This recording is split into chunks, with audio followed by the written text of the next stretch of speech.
I thought I had Ferox Mastery 3. No?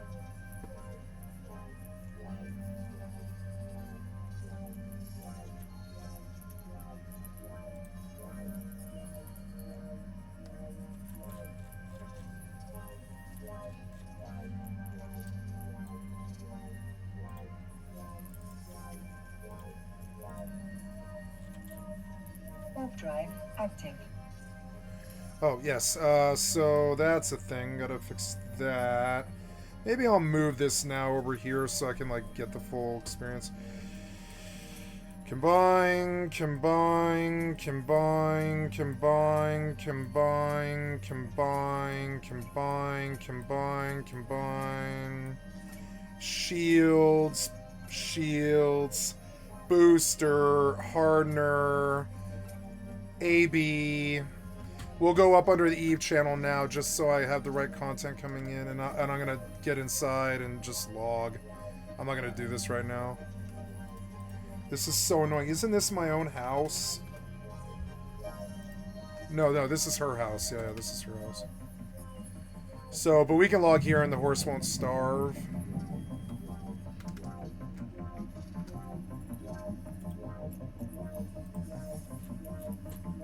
Warp drive active.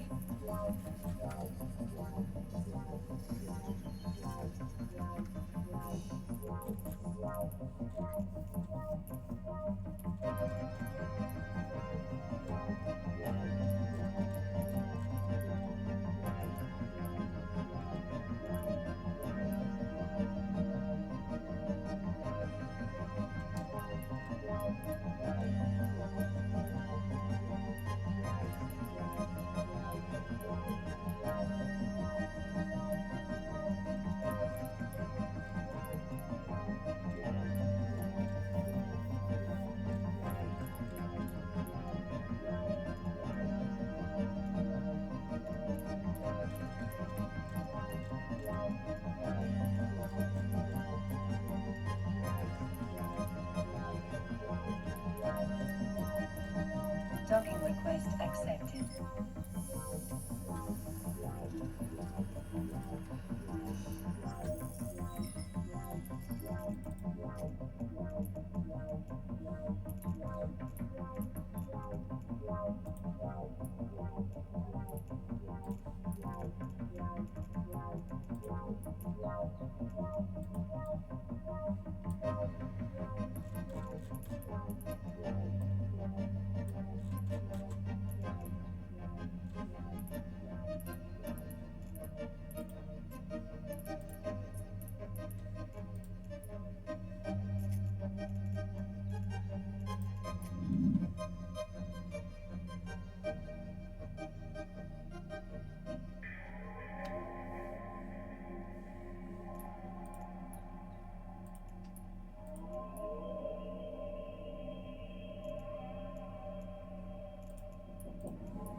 We're gonna bash in my second ult.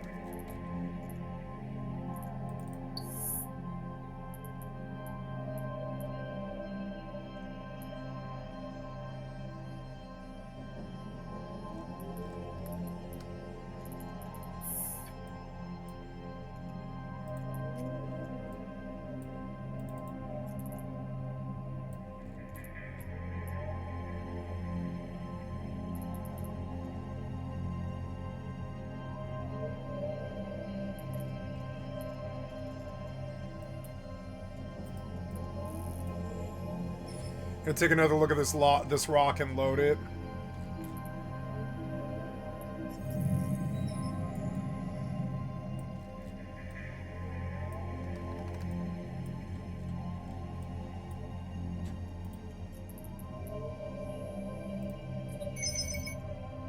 $131 km, 191, 191, 191, 151.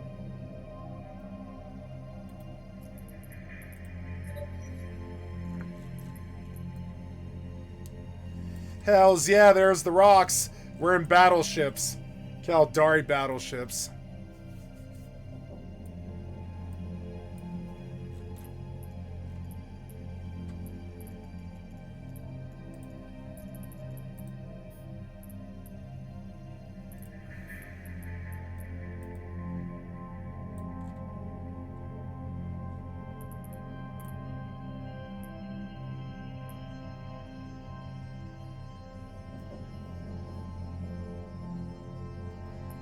Oh yeah, duels, huh? Gameplay. Auto reject invitations for duels. Auto reject invitations for duels. Okay, good. Hells yeah, there's the fleet.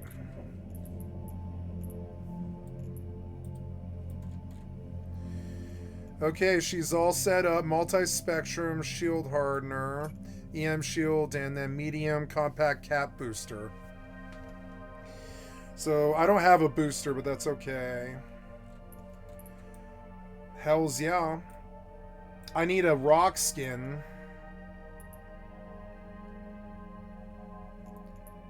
Oh, I have a rock skin. I have 3 of them. Wire Comey. Lideye projection, or how can undone? Lideye protection service. I need your protection. Need your protection.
Hells yeah, I'm so glad I trained for this. Where's all that rock stuff, though? Shouldn't that be down at the bottom or whatever? Yeah, there's a whole bunch of crap here for the rock that makes it a little better. Yeah, it's all that stuff, huh? Yeah, I think so. Through to large blaster railgun specialization. And micro jump drives. And yeah, all that crap. See, they dumped a ton of it on top. But there it is. It's large beam specialization. I think it starts there. Yeah, I think so. And we move this up all the way to the top of the fucking list, which is just crazy. Yeah, it'll take forever. It'll take so long.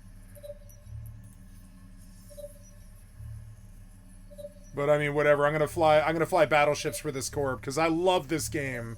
I've always loved this game, and it's really fun to do it like organized. You know, it's super organized. Am I done? I guess I'm done. Yeah. Oh, nice. Yeah. Where am I at right now? 260. I'm gonna go sell these ingots.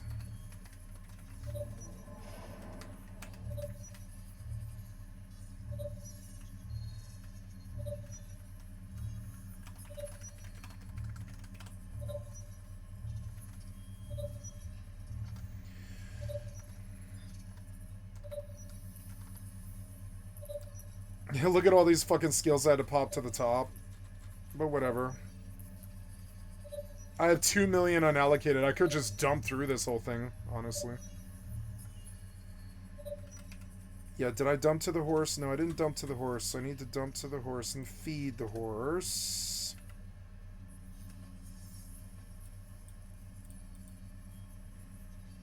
I'm gonna dump to the horse. Yep. Oh no, the horse should not have that stuff on her. Or it. Yeah, it should have. That should go in the box. Or I don't have a box on. Well, the horse is probably safer. Whatever. I could reattach the horse to the other alt, but I mean, it doesn't really serve me. Yeah, we'll just put this all on the horse where it's not being risked, I guess. And then I'll use the horse as a storage. That's a smart way around it. Yeah.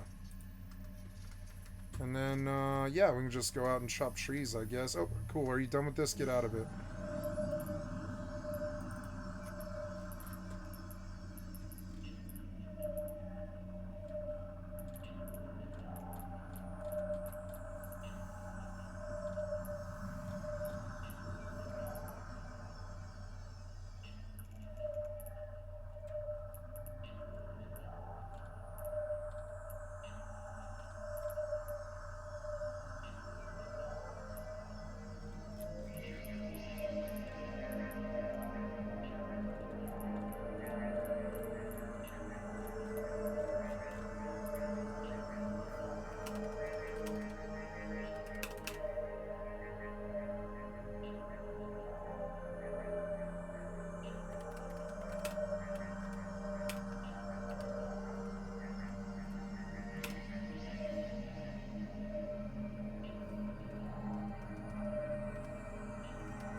Am I full?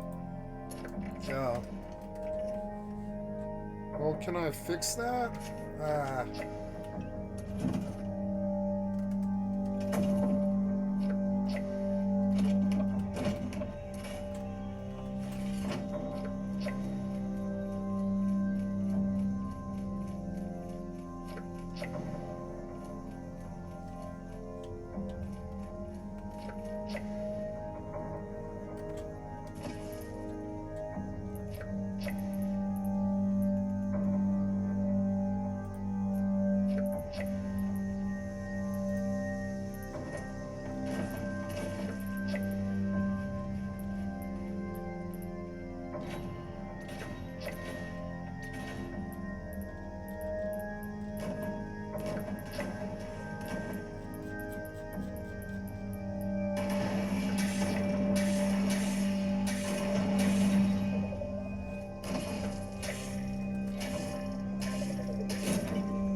active.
Docking request accepted.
This is going to be a long night. I think I actually pull a double today, which is kind of insane because it's 7 in the morning or whatever. Or no, 17.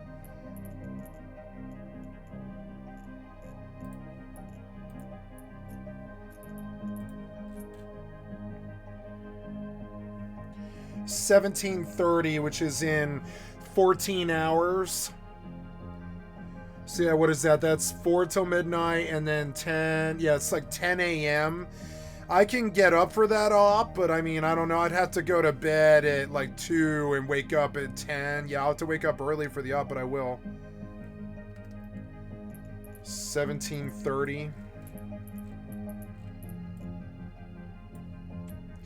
Saturday afternoon, which is 17 hours and 30. 17:30 is 14 hours from now. Yep, 14 hours and 20 minutes from now, which would put me at 8:30 plus 14 hours would be 4 until midnight and 10 a.m. Yeah, 10 a.m. So I'll get up at 10 a.m. I'll log out here and I'll stay out here all evening. And then,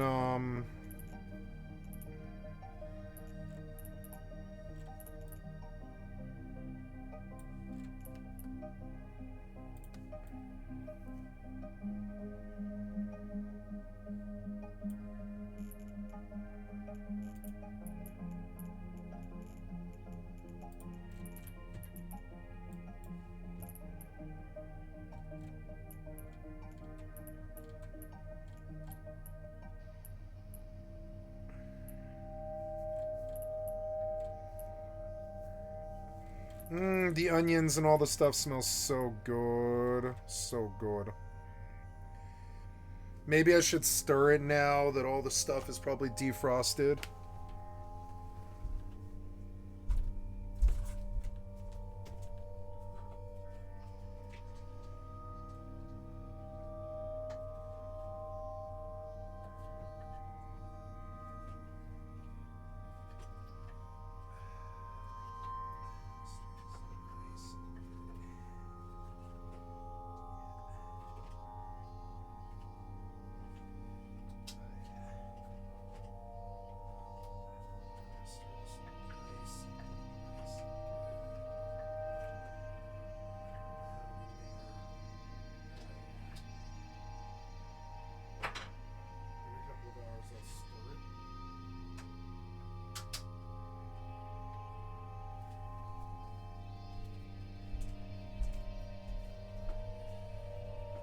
Had to stir the crock pot.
I just bought a Tempest. It will hypernet for a lot more than I spent. Probably 60 mil more. Especially if I'm greedy. There's only one ship up. So if I'm greedy, I mean, it'll sell. Might take a few weeks. Doesn't matter. It'll sell for 260 something. It won't matter. I bought it for 240. I got 4 skins. When he sweetened the deal, I didn't even try and lower him. I just took it for 240. I was like, it's a good deal. I'll take it. Sure. Right at cost. Yeah. To help Corp and all that stuff. Absolutely.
I will do their morning up too. I don't normally wake up that early at all.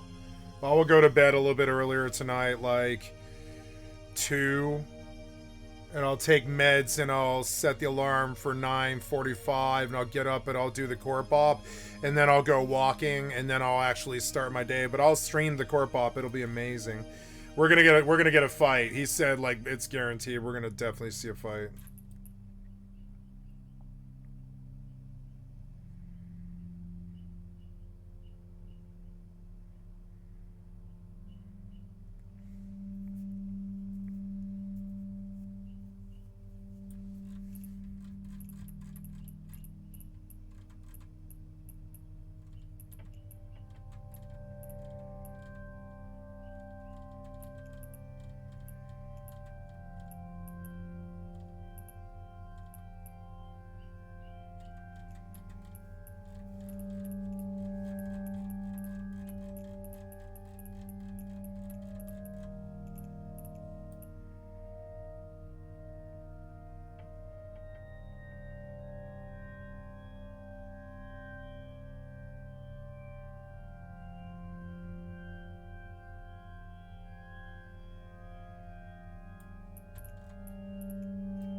I'm not going to win it, but that particular ship that I pulled felt special, so I just took a swing.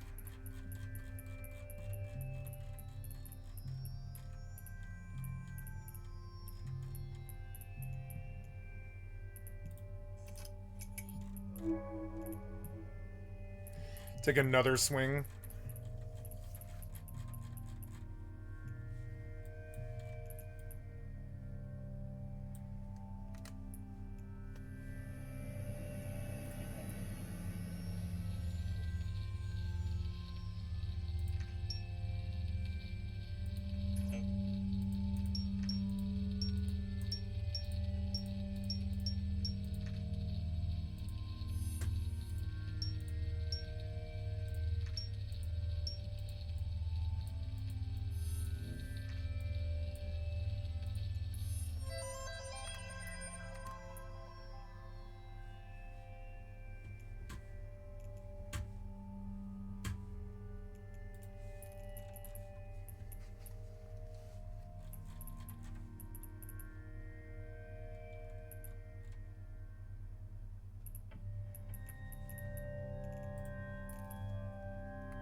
Wait, did I sell them all?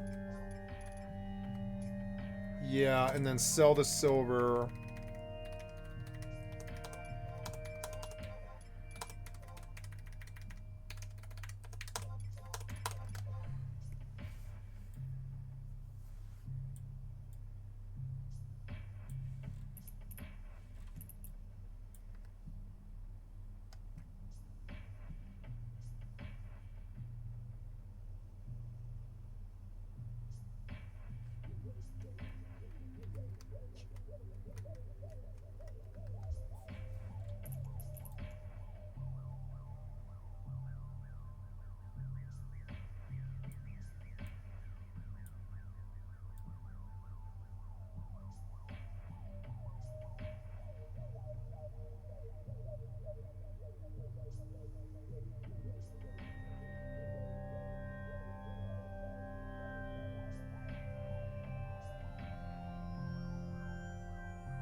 There it is.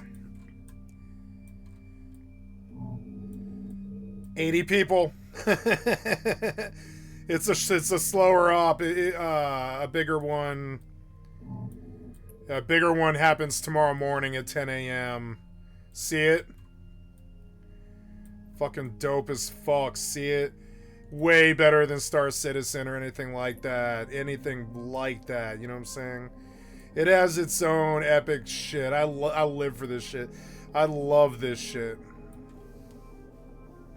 It's so dope. Oh, yep. I got credit. Okay, I'm gonna bomb out. Free credit. Bye.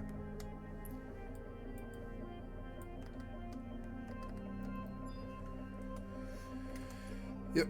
And now we buy Beast Made Mithril Beast coins. I bought a lot of them. 8,500. It went up.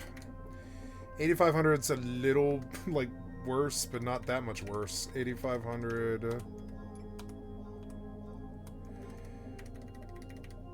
8,500.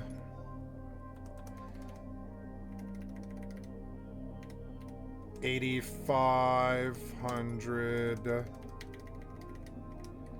8,500. 8,500. There's been a rush on Mithril.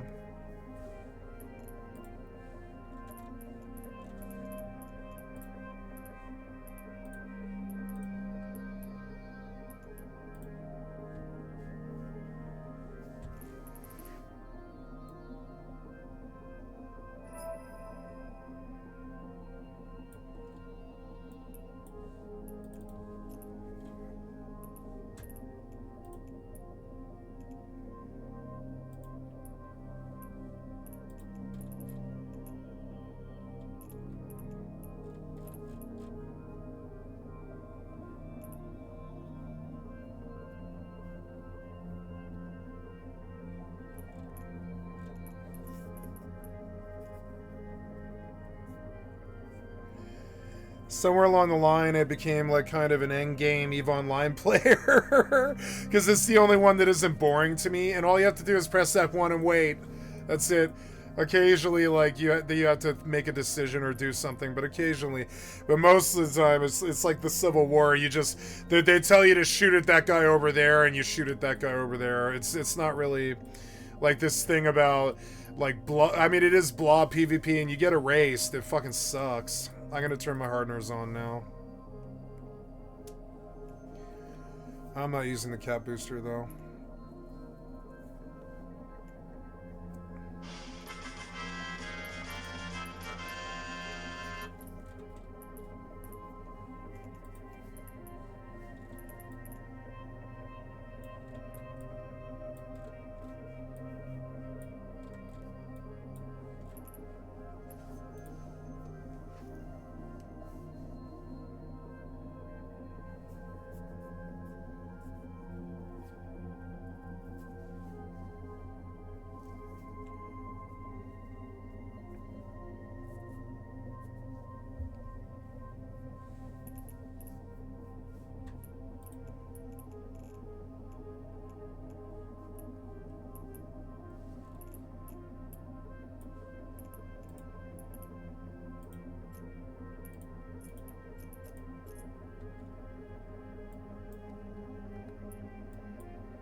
Safety green.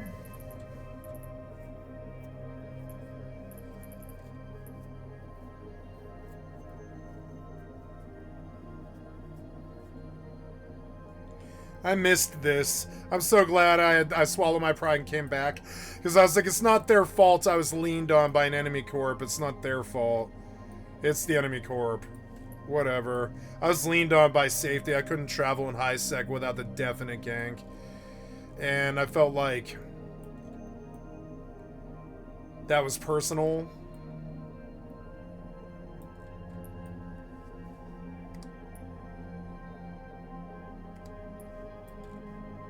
Looks so cool, like all these ships and stuff. We're going out to bash a fucking thing and blow it up. It's gonna be fucking sweet.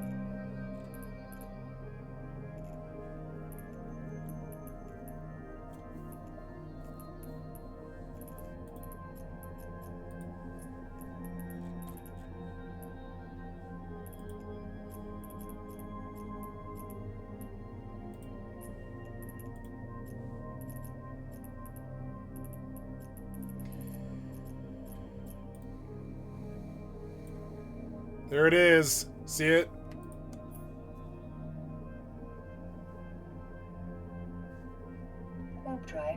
active. Here we come.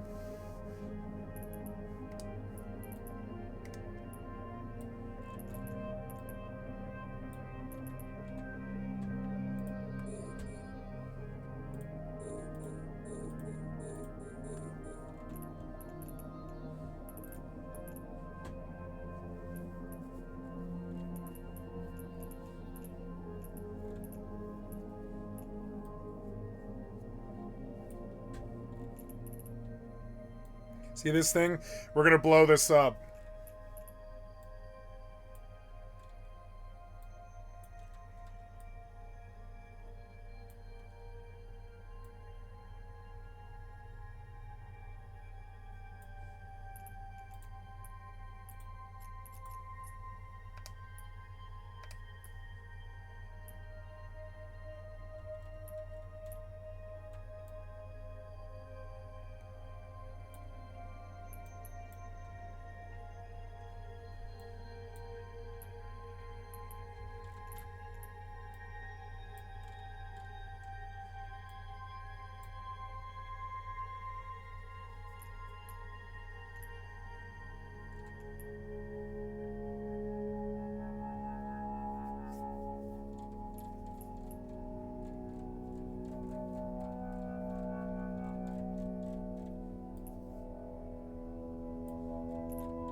Tomorrow morning's gonna be the big battle, but we took their station today.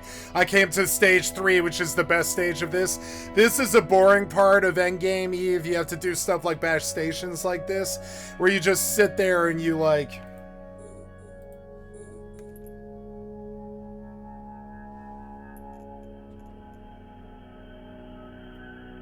My cap booster is not on. Nope. Because my cap is fine.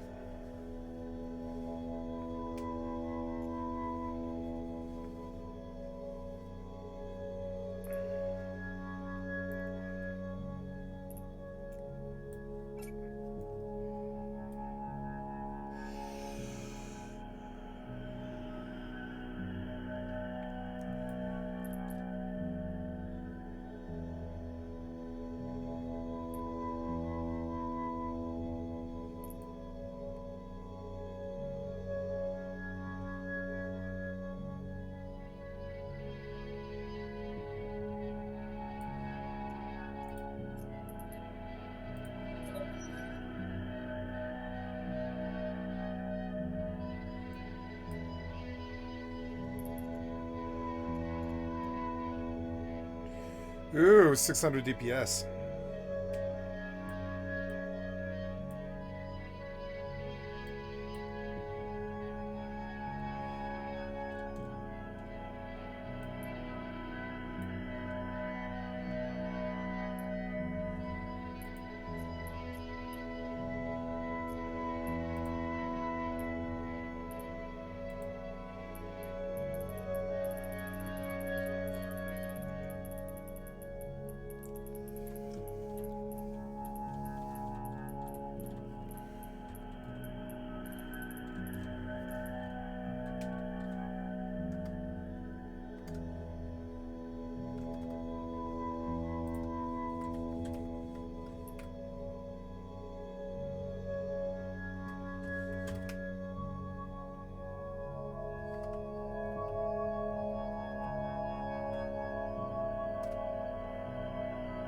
I love that I have a house. It makes me so happy.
So cool.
And here's us destroying a player-owned station.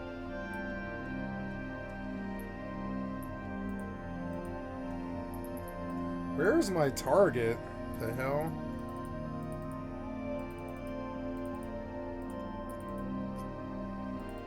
Where's my fucking target? Oh, there it is.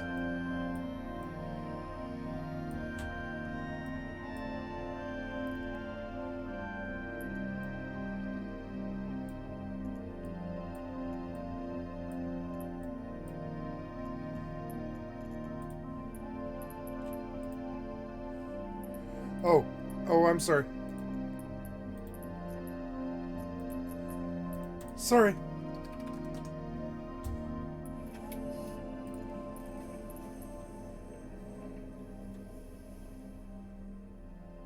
What did you do? Did you crash? No, you didn't crash.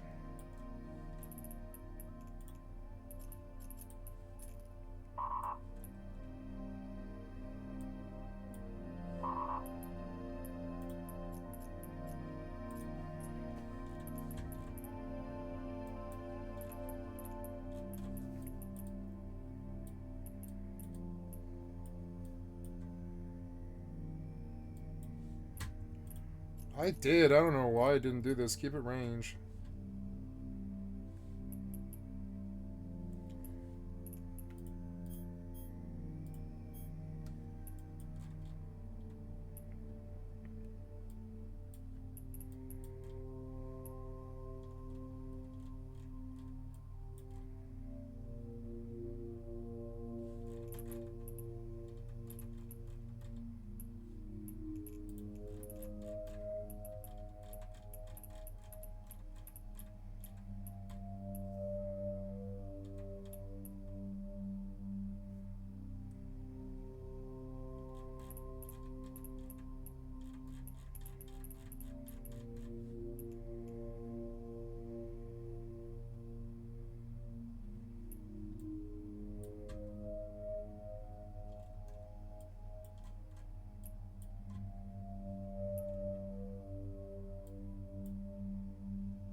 A module has run out of charges. A module has run out of charges.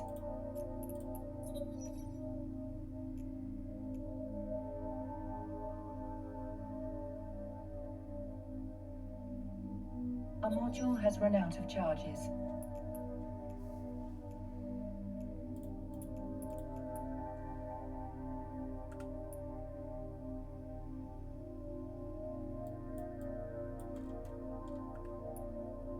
A module has run out of charges.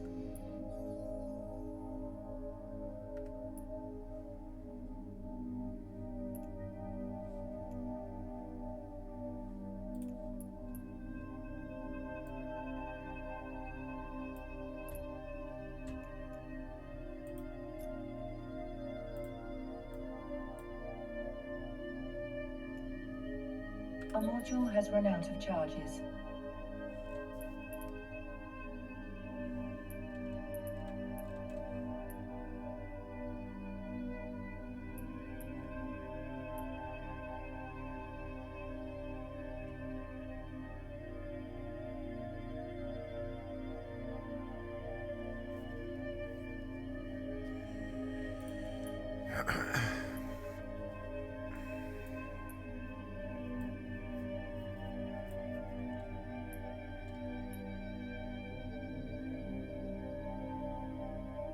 A module has run out of charges.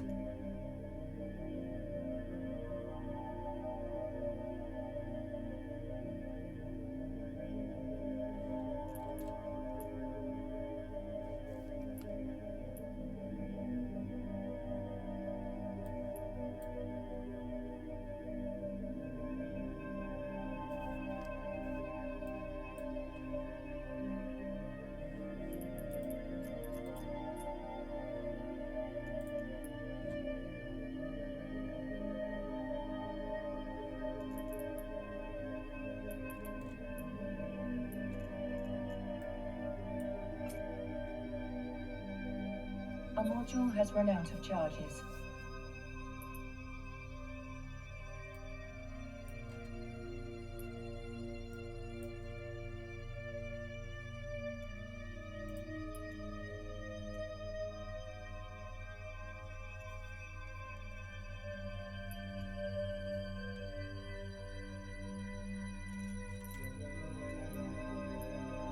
A module has run out of charges.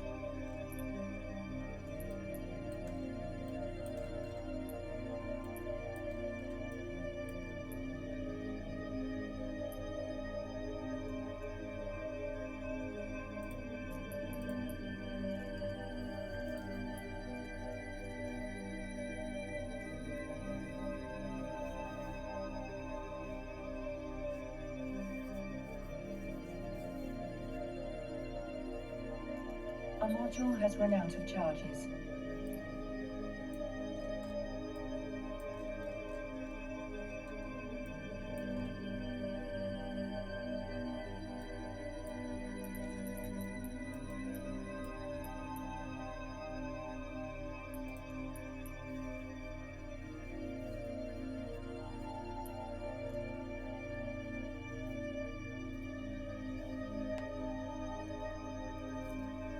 A module has run out of charges. A module has run out of charges.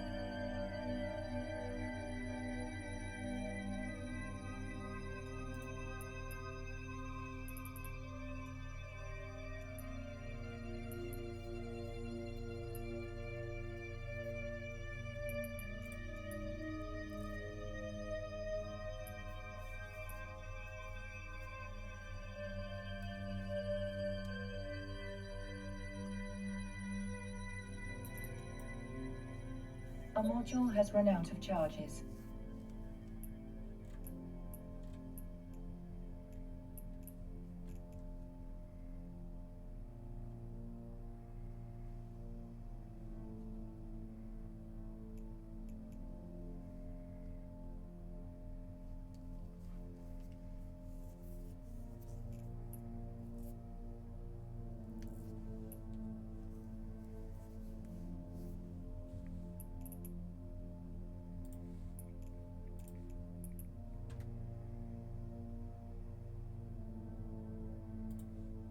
Oh my god.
It has an RTS like you know, capacity to it, where you're just like watching an RTS battle play out. It's sort of funny. I want to go up an Eve, but it just attracts attention to me, and it makes it harder for him. It makes me want to leave the corp when they step on me. So I'm just letting people see this. If they want to see it, they can see it. If they don't want to see it, they don't see it. This shit is always so epic, though. Like 100 to 400 people. Tomorrow morning is going to be really good.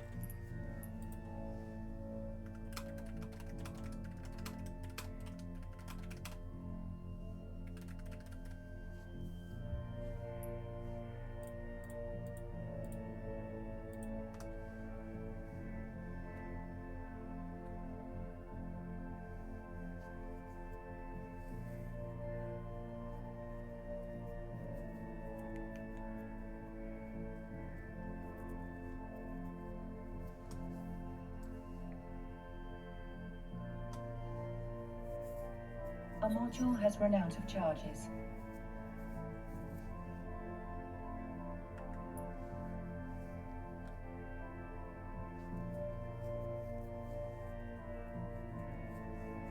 I need her voice louder.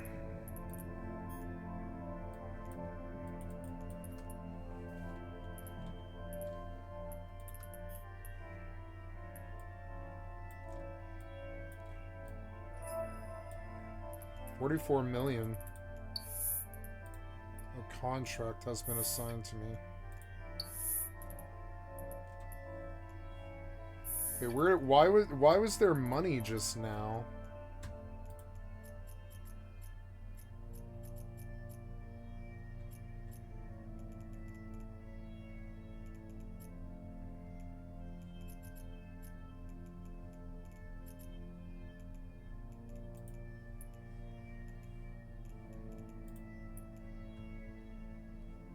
What was this? Oh, okay, 44 mil, okay.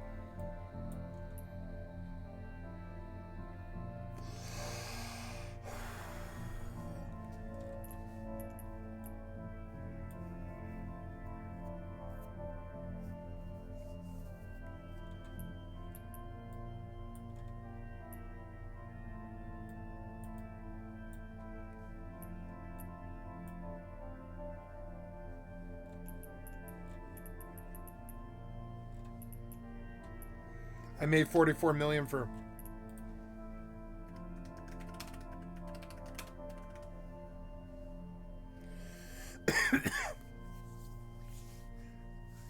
Maybe I should dump my PI. I have 5 skill extractors. I could go back and just hand a skill extractor to her. And that would be 500,000 skill points.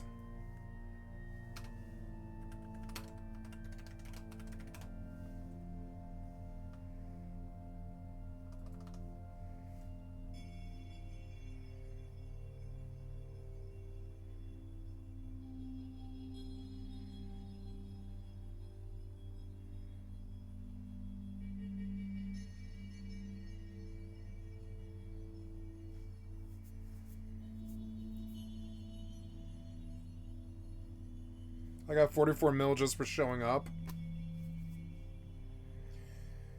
And I got a rock and 2 Feroxes. This is such a good corp. That's right there is... That right there is, you know... Like, I don't know, 500 mil or something. So yeah, it's a good corp. I like this corp. I've always liked this corp.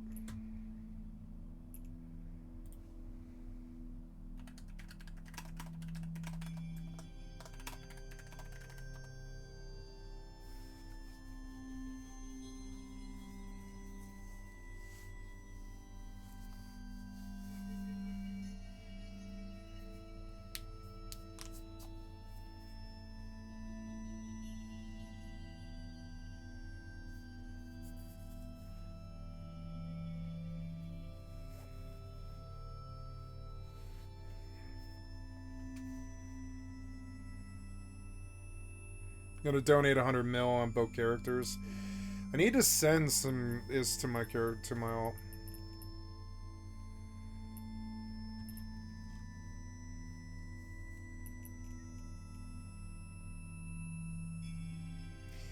They should show you how much ammo you have left on the fucking weapons, dumb. Or, well, no, I usually like details. I don't know, list is better. Yeah, we're doing fine.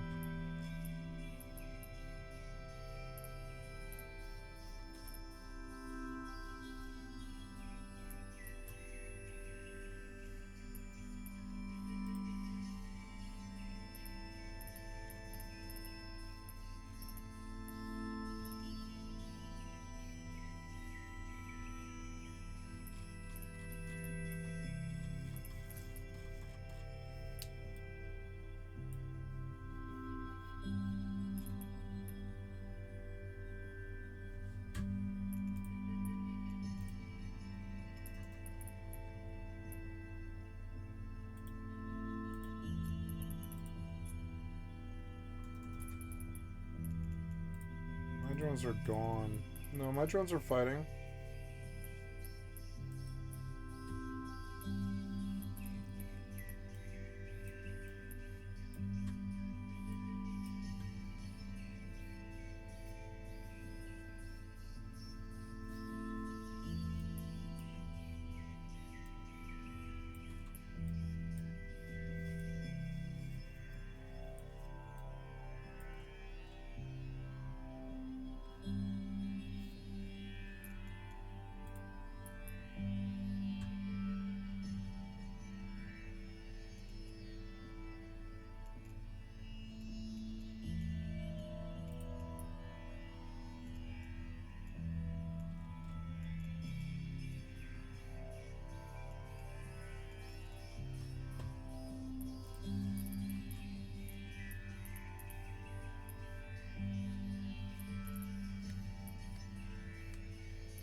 A module has run out of charges.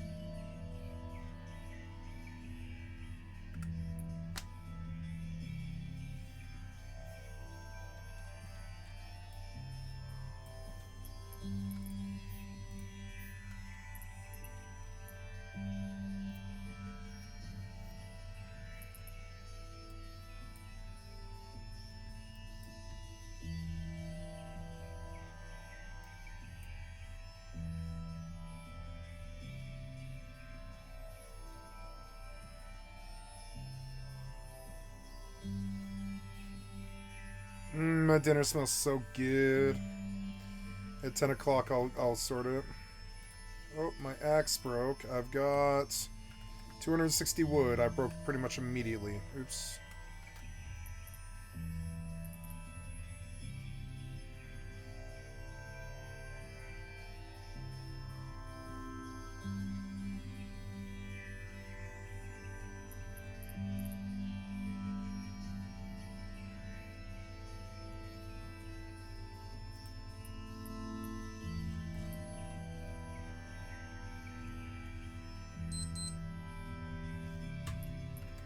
Oh, I can get another Fallout 76 here.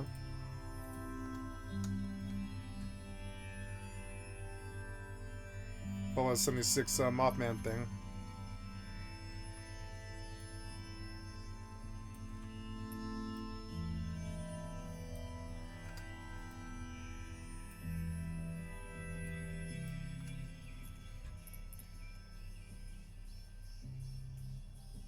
I'm gonna turn off the music because it's been like hours.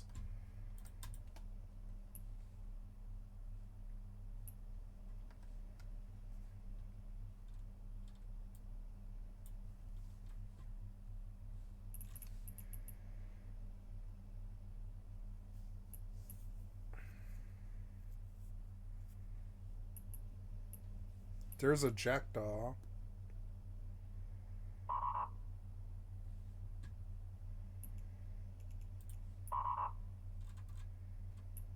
I don't think there's a reason to use props here.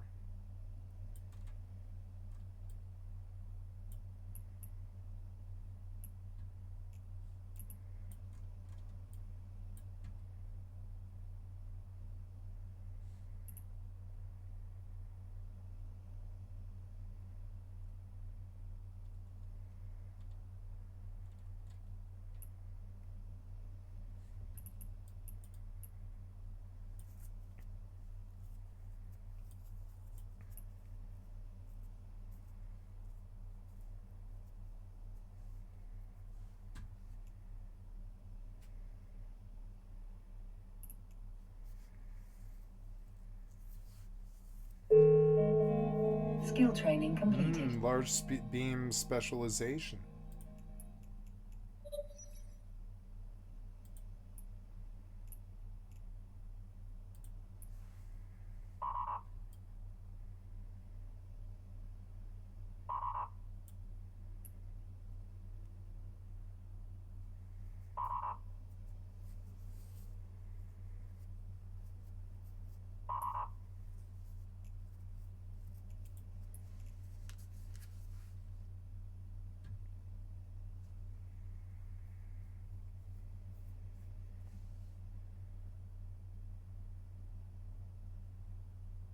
A module has run out of charges.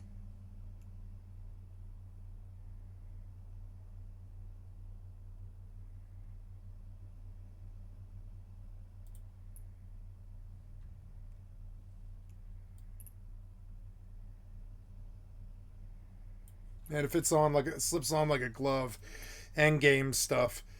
I don't usually do it. A module has run out of charges. But these boys need people. They like need people. Other raids, they're only thinking about their own gear. That's it. And I guess of course their raids gear. But I mean like these people, they need people to do stuff like this. They need bodies to like as you can see, they need bodies to do epic great things. And that appeals to me. It's exactly the same thing as public raiding. It's public raiding I'm doing right now. It's no different than New World and ECRs. Fucking public raiding, you know? Public raiding, no problem.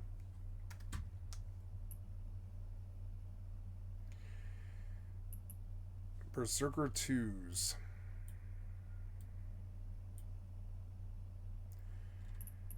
Do not heal him. No, do not heal him. Maybe Concorder, don't do anything to yellows.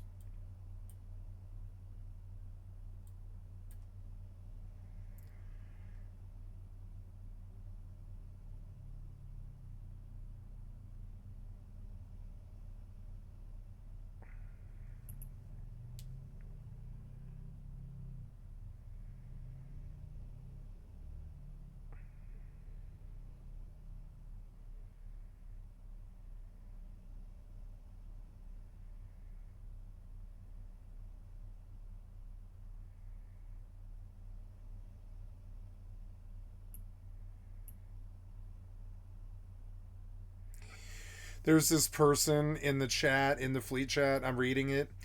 They've been talking constantly about like getting a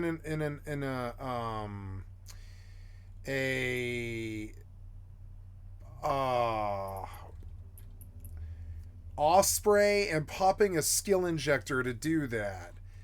And I'm sorry, but that doesn't impress me. That actually sort of makes me despair about your skill level. If you're popping a skill injector for that, this might not be your game.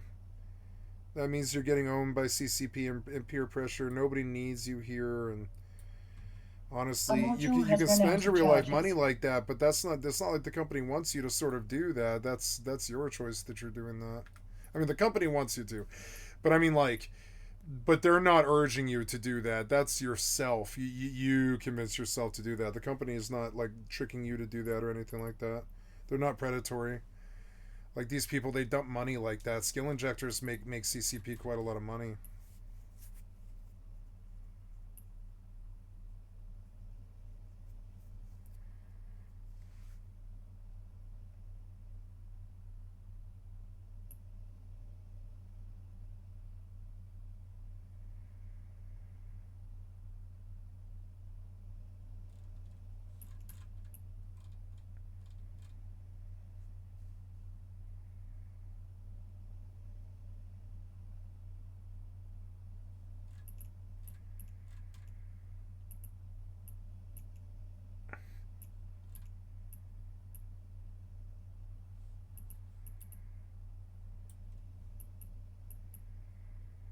Oh.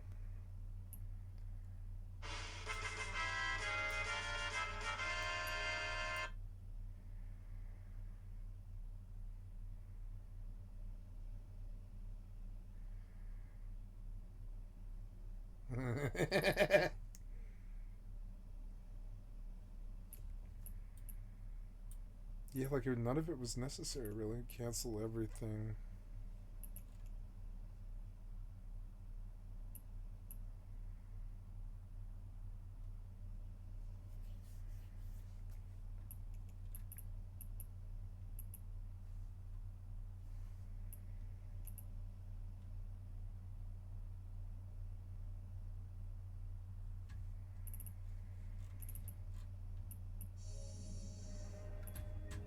Oh yeah, I was buying Mithril Beast coins, but I'm also not trying to rush. You know? Yeah, like I want that price. I'll pay that price.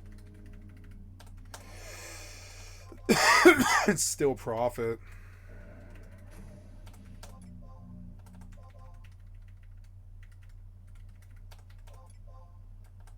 Okay, just making sure I'm paying the right price.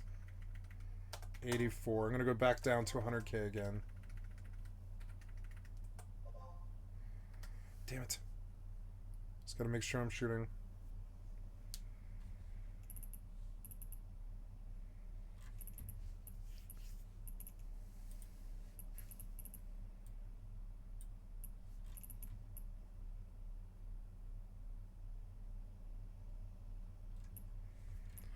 She is dropping fast, yeah.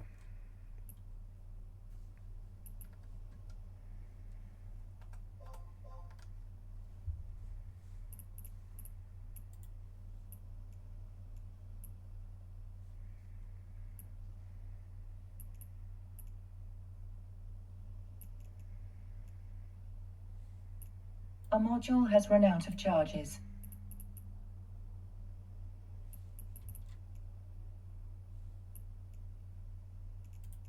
A module has run out of charges. Oh.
It's getting down low now.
A module has run out of charges.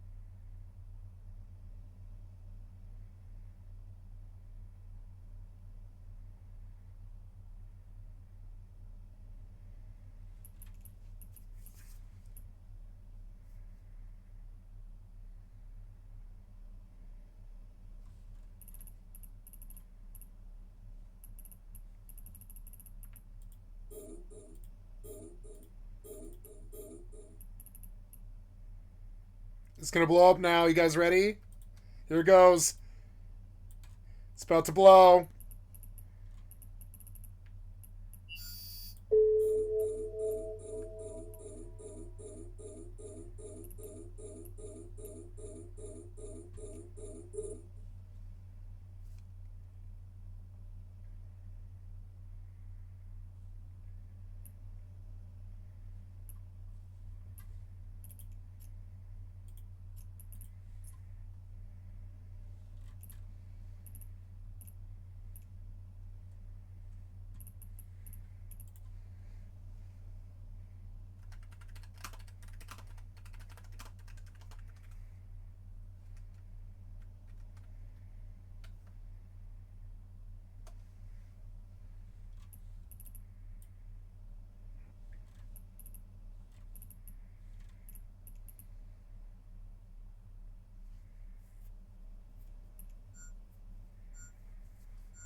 So we got it. There it is. That's the kill. That's the kill. It was worth 1 bill. Align to Fortizar. Okay.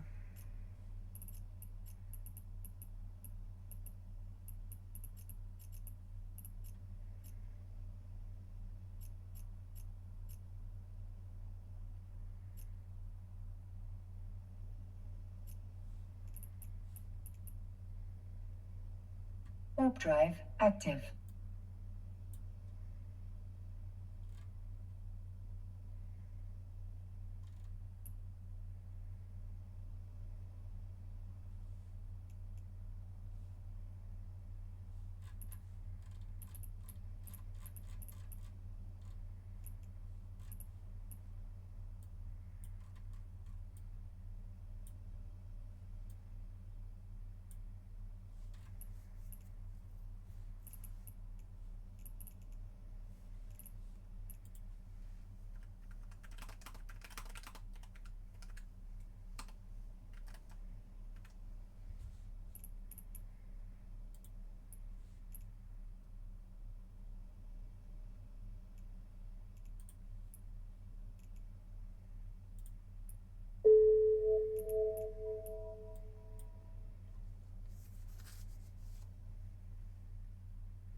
Docking request accepted.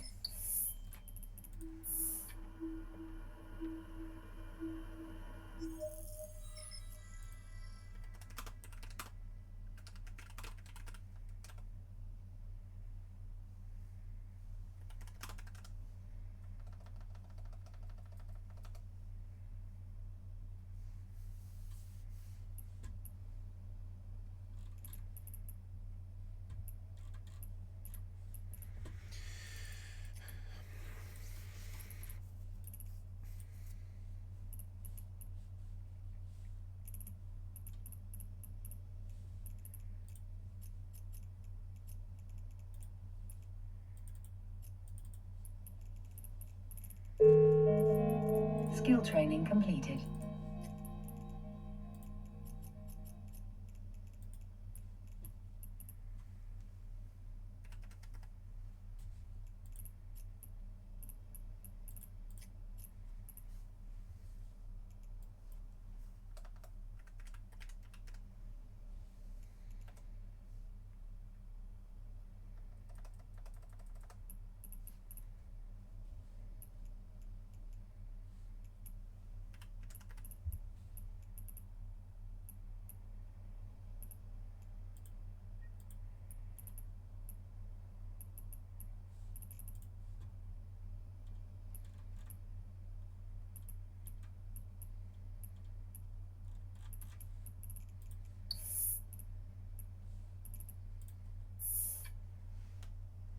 Leave, jump, clone, and Kari. Okay.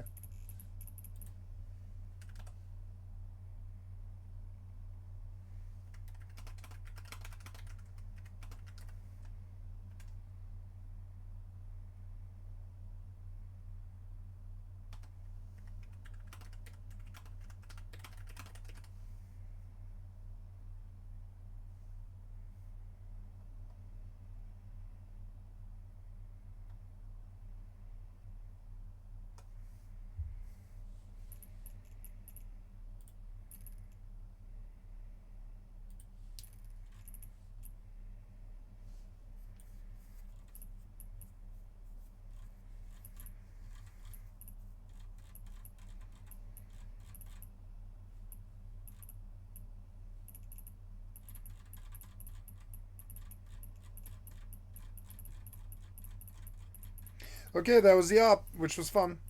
We bashed the station, it blew up.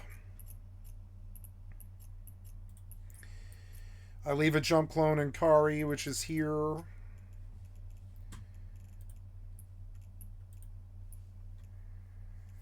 And while I can't jump, I can leave it here. Install clone.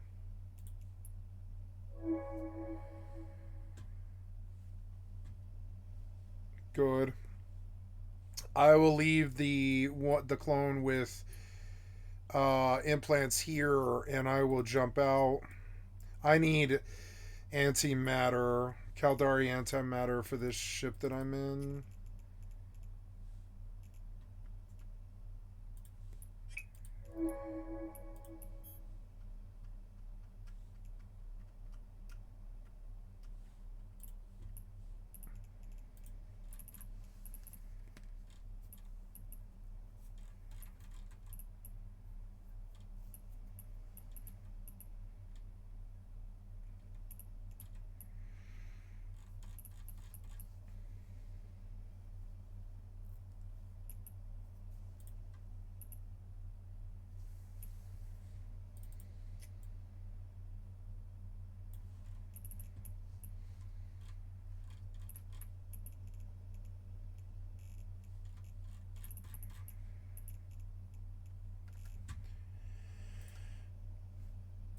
Oh, I don't know if I got the credit for that quest, but God, I hope I did.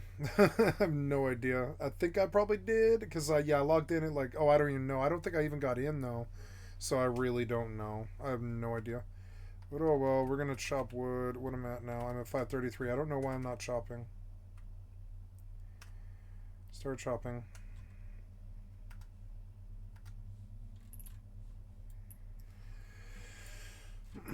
So tomorrow at 10, I've got another up, and then we get a really big fight. That's going to be cool. I wish I could somehow give... I guess I could dump planetary interaction, because I don't think I ever really intend to use it. And I could give her a large skill injector in Jita, and she could jump to fly Ferox tomorrow. But no, I don't think she's going to be ready. She needs to go back. She's logged out here. She can log out here. She'll be ready to fight here. And she'll keep training. She won't be able to jump anyways. So, I mean, there's nothing I can really do for her that doesn't cost a lot of money. There's nothing I can do for her. She's not ready to fight. So, when she is, we'll do it.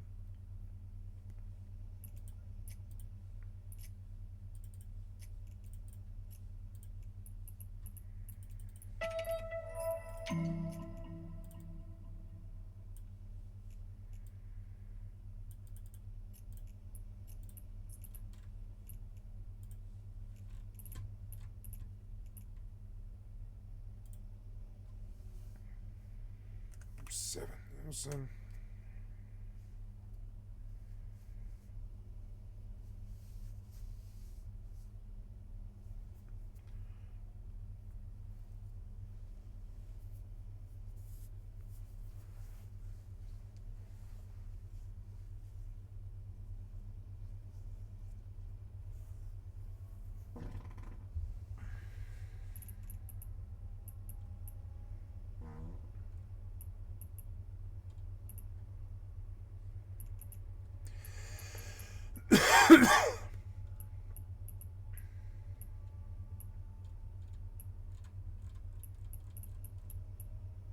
Wait, I don't know. Do I? Wait, I don't know. Wait. Docking request accepted.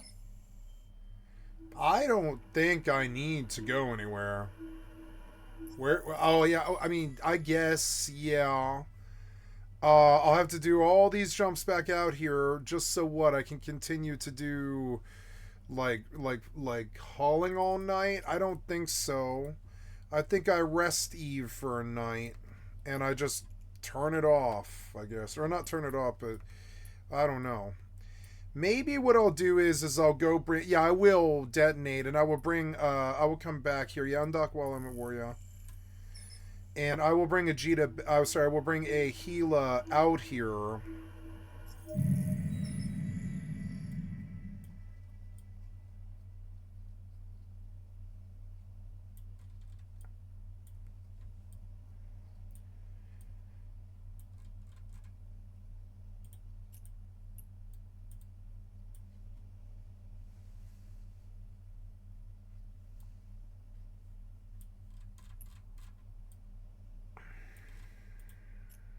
Well, I don't know. It's a lot of jumps out here, though.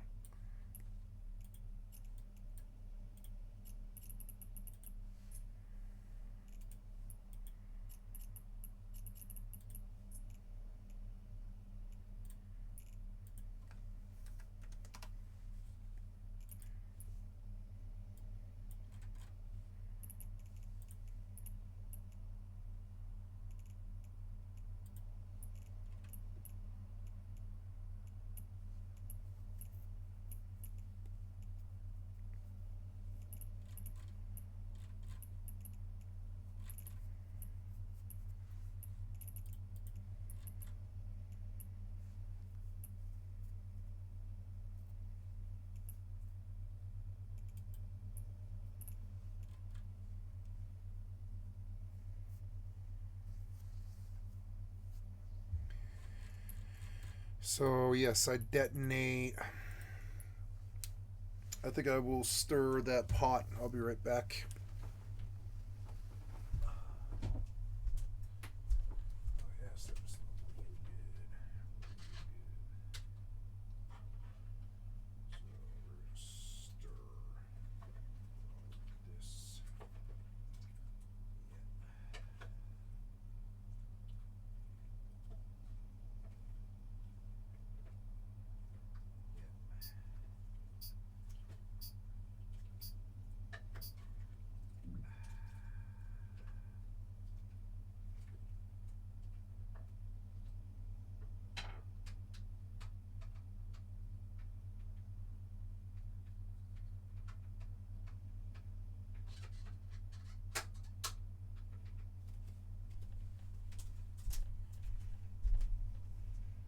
Oh yeah, it smells so good. I got good vegetable stock from my mother and fucking like that. Or sorry, what's it called? Broth. I got vegetable broth stock and it's really good.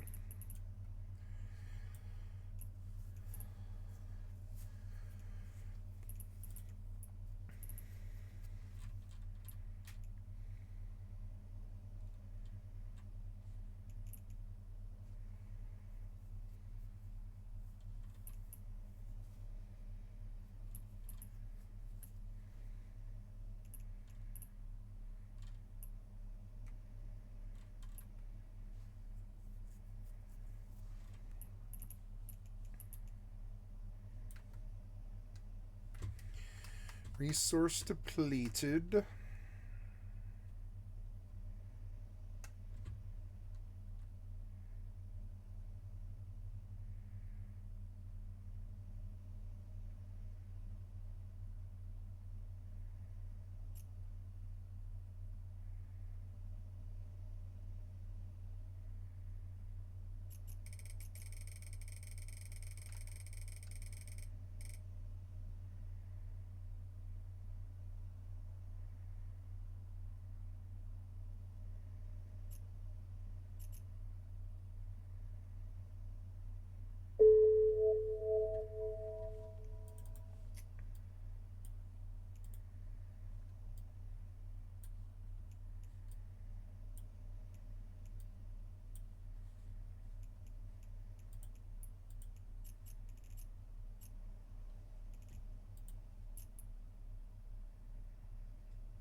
Oh no.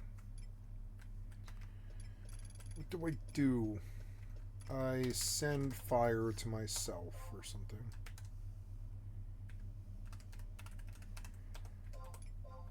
Yeah, I'll send like 2 stacks of fire to myself here or whatever. Negligible amount of fire. There we go. Okay, that Eve thing took forever, but it was fun. I enjoyed it, and it's fun to come back and be with this crew. I think this will be a great little like scene to be in for several years, and I'm glad to be there. I think it'll be a form of sociality and good like gaming, kind of like D&D and stuff, and yeah.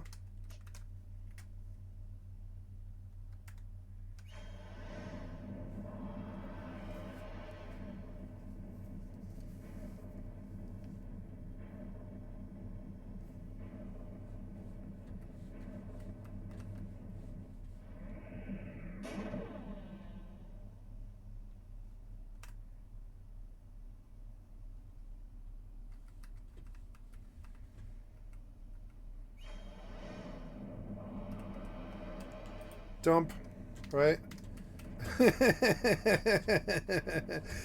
I mean, I guess I should probably feed the horse while I'm here because he's like real and has feelings and food or whatever. He's not real, but he is like, you know, he cares about food, I guess. Yeah, so I should feed him. But yeah, as long as I mean, yeah, this game's so good. They don't care if you play this all day. They want you to play this all day. It's like the coziest game I've ever played, but it's also mixed with Rust too. It has a dark, dark, cold side to it.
Gonna flag up on my BSD, see if I can get a party on FFXI. This one connected? Yes, it is. I'm finding it harder to make money today for some reason, but that's okay. You know, this game isn't going anywhere.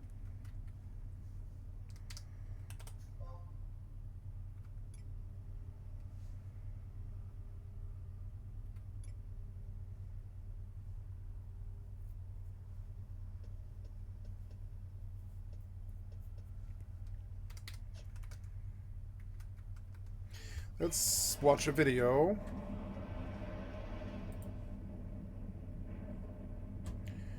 Wait, no, wait, go back. I want to see what I was looking at there.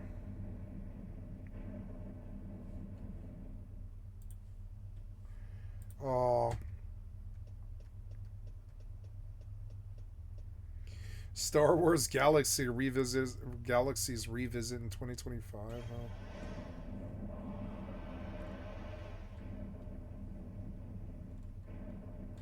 No Philip DeFranco home Friday night, I guess. No.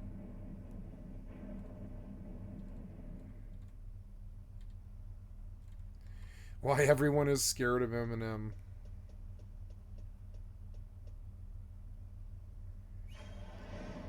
Yeah.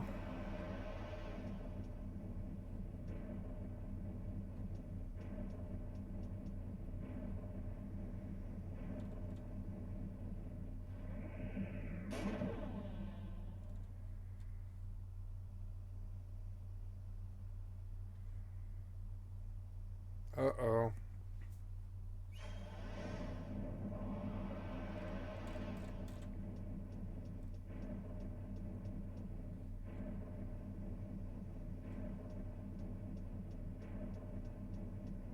Learning Rust from console cross. Wait, does Russ have... Wait, is console crossplay? No.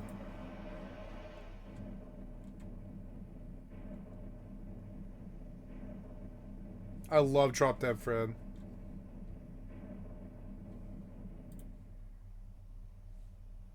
With just 25 cents in your pocket. During America's toughest times, families turned pennies into feasts. Today, I'm honoring those incredible parents who made the impossible possible in their kitchens, starting with Poor Man's Stew, a dish that saved countless families. And wait till you see number 24 is shocking up high-end restaurants today. Let's dive into the most incredible budget meals that got us through the hardest times. Poor Man's Stew. Poor Man's Stew, the meal that saved countless families in 1931 when meat prices hit an all-time high. Here's the genius part. One tiny piece of salt pork, barely the size of your thumb, could flavor an entire pot of potatoes and vegetables for days. Families kept their pots simmering all week long, adding whatever they could find. A new potato here, some foraged dandelion greens there. One Chicago mother made headlines when she fed her family of 6 for an entire week with just one pot of this stew, spending only 32 cents total. The magic wasn't just in stretching ingredients, it was how this stew brought neighborhoods together. Families would trade tips and vegetables, turning one person's salt pork into an entire block's dinner solution. Even today, some restaurants are bringing back this forgotten recipe, charging $15 for what used to cost pennies. Now, speaking of surprising comebacks, wait until you hear about Hoover's Casserole, a dish that went from the White House to every house. Hoover's Casserole. Hoover's Casserole got its name in the most ironic way possible. When President Hoover promised a chicken in every pot, most families couldn't even afford the pot, let alone the chicken. So they created this clever casserole that cost just 18 cents to make, naming it after the president as a bit of kitchen humor. The dish was pure genius, macaroni mixed with stewed tomatoes and whatever cheese scraps families could find. Some clever cooks would save dried breadcrumbs for weeks just to create that golden brown top that made everyone think they were eating something fancy. In 1932, this 18-cent meal would feed a family of 6. Today, Those same ingredients would cost about $4, but it's still feeding families during tough times. Moving on to milk toast. Now this dish might sound boring, but wait till you hear how it saved countless families during the coldest winter of 1933. Milk toast. Sounds plain, right? But during the winter of 1933, it was the warm hug every family needed. Picture this: stale bread that no one could afford to throw away, transformed into something magical with just warm milk, a tiny pat of butter, and a sprinkle of sugar if you were lucky. What made it special wasn't the ingredients, it was the memories. Children would wake up to the smell of toasting bread, watching as their mothers turned yesterday's hardened slices into a warm, comforting breakfast. One spoonful, and suddenly the cold didn't feel so bitter. Here's something wild: this comfort food classic is trending again. Modern food bloggers are jazzing it up with cinnamon, vanilla, and even caramelized bananas. Who knew Grandma's budget breakfast would become a $12 brunch item? Speaking of creative breakfast ideas, let's talk about Depression-era pizza. Trust me, this one's going to surprise you. Depression-era pizza. Depression-era pizza might make Italian grandmothers cry, but it kept American families fed when every penny counted. The genius? Using bread dough stretched thin, topped with whatever families had, even ketchup instead of tomato sauce. One Philadelphia mother became a neighborhood hero when she figured out that mixing a spoonful of dried herbs with ketchup made it taste just like real pizza sauce. The toppings? That's where creativity hit its peak. Families would save cheese rinds all week, grating them on Sunday for a special pizza night. Some even used sliced potatoes when cheese was too expensive. Cost per pizza in 1932? Just 7 cents. Today's copycat recipes are showing up on budget cooking blogs, proving good ideas never die. Now let's talk about salt pork gravy, the dish that turned a single piece of meat into a week's worth of meals. Salt pork gravy. Salt pork gravy, the ultimate proof that a little could feed a lot. One thin slice of salt pork costing just 3 cents became the backbone of family meals for days. The secret? Every morning, mothers would fry up that precious piece of pork, saving every drop of grease in a special jar they called liquid gold. That grease turned into rich gravy with just flour and water, making even plain bread taste like a feast.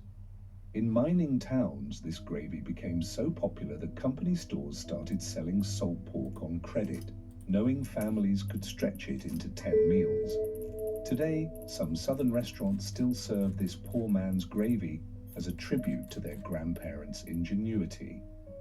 Speaking of stretching ingredients, wait until you hear about potato soup with salt pork, where one potato fed an entire family. Potato soup with salt pork. If there was a championship for stretching ingredients, potato soup with salt pork would wear the crown. During the hardest times, families discovered that one potato, thinly sliced, could look like 10 when floating in broth. The game changer? They'd reuse that same piece of salt pork from their morning gravy. Here's the clever part. Mothers would boil potato peels first for extra flavor, then add the sliced potato.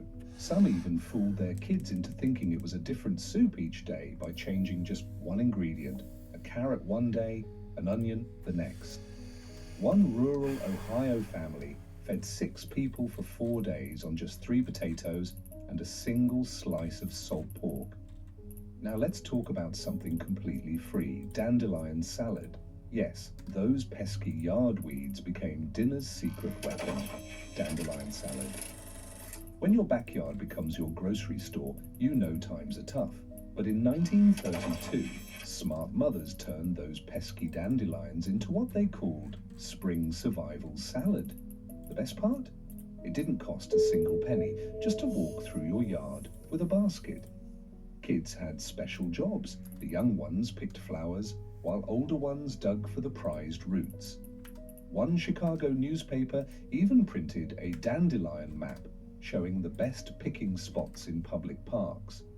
The secret to making them tasty?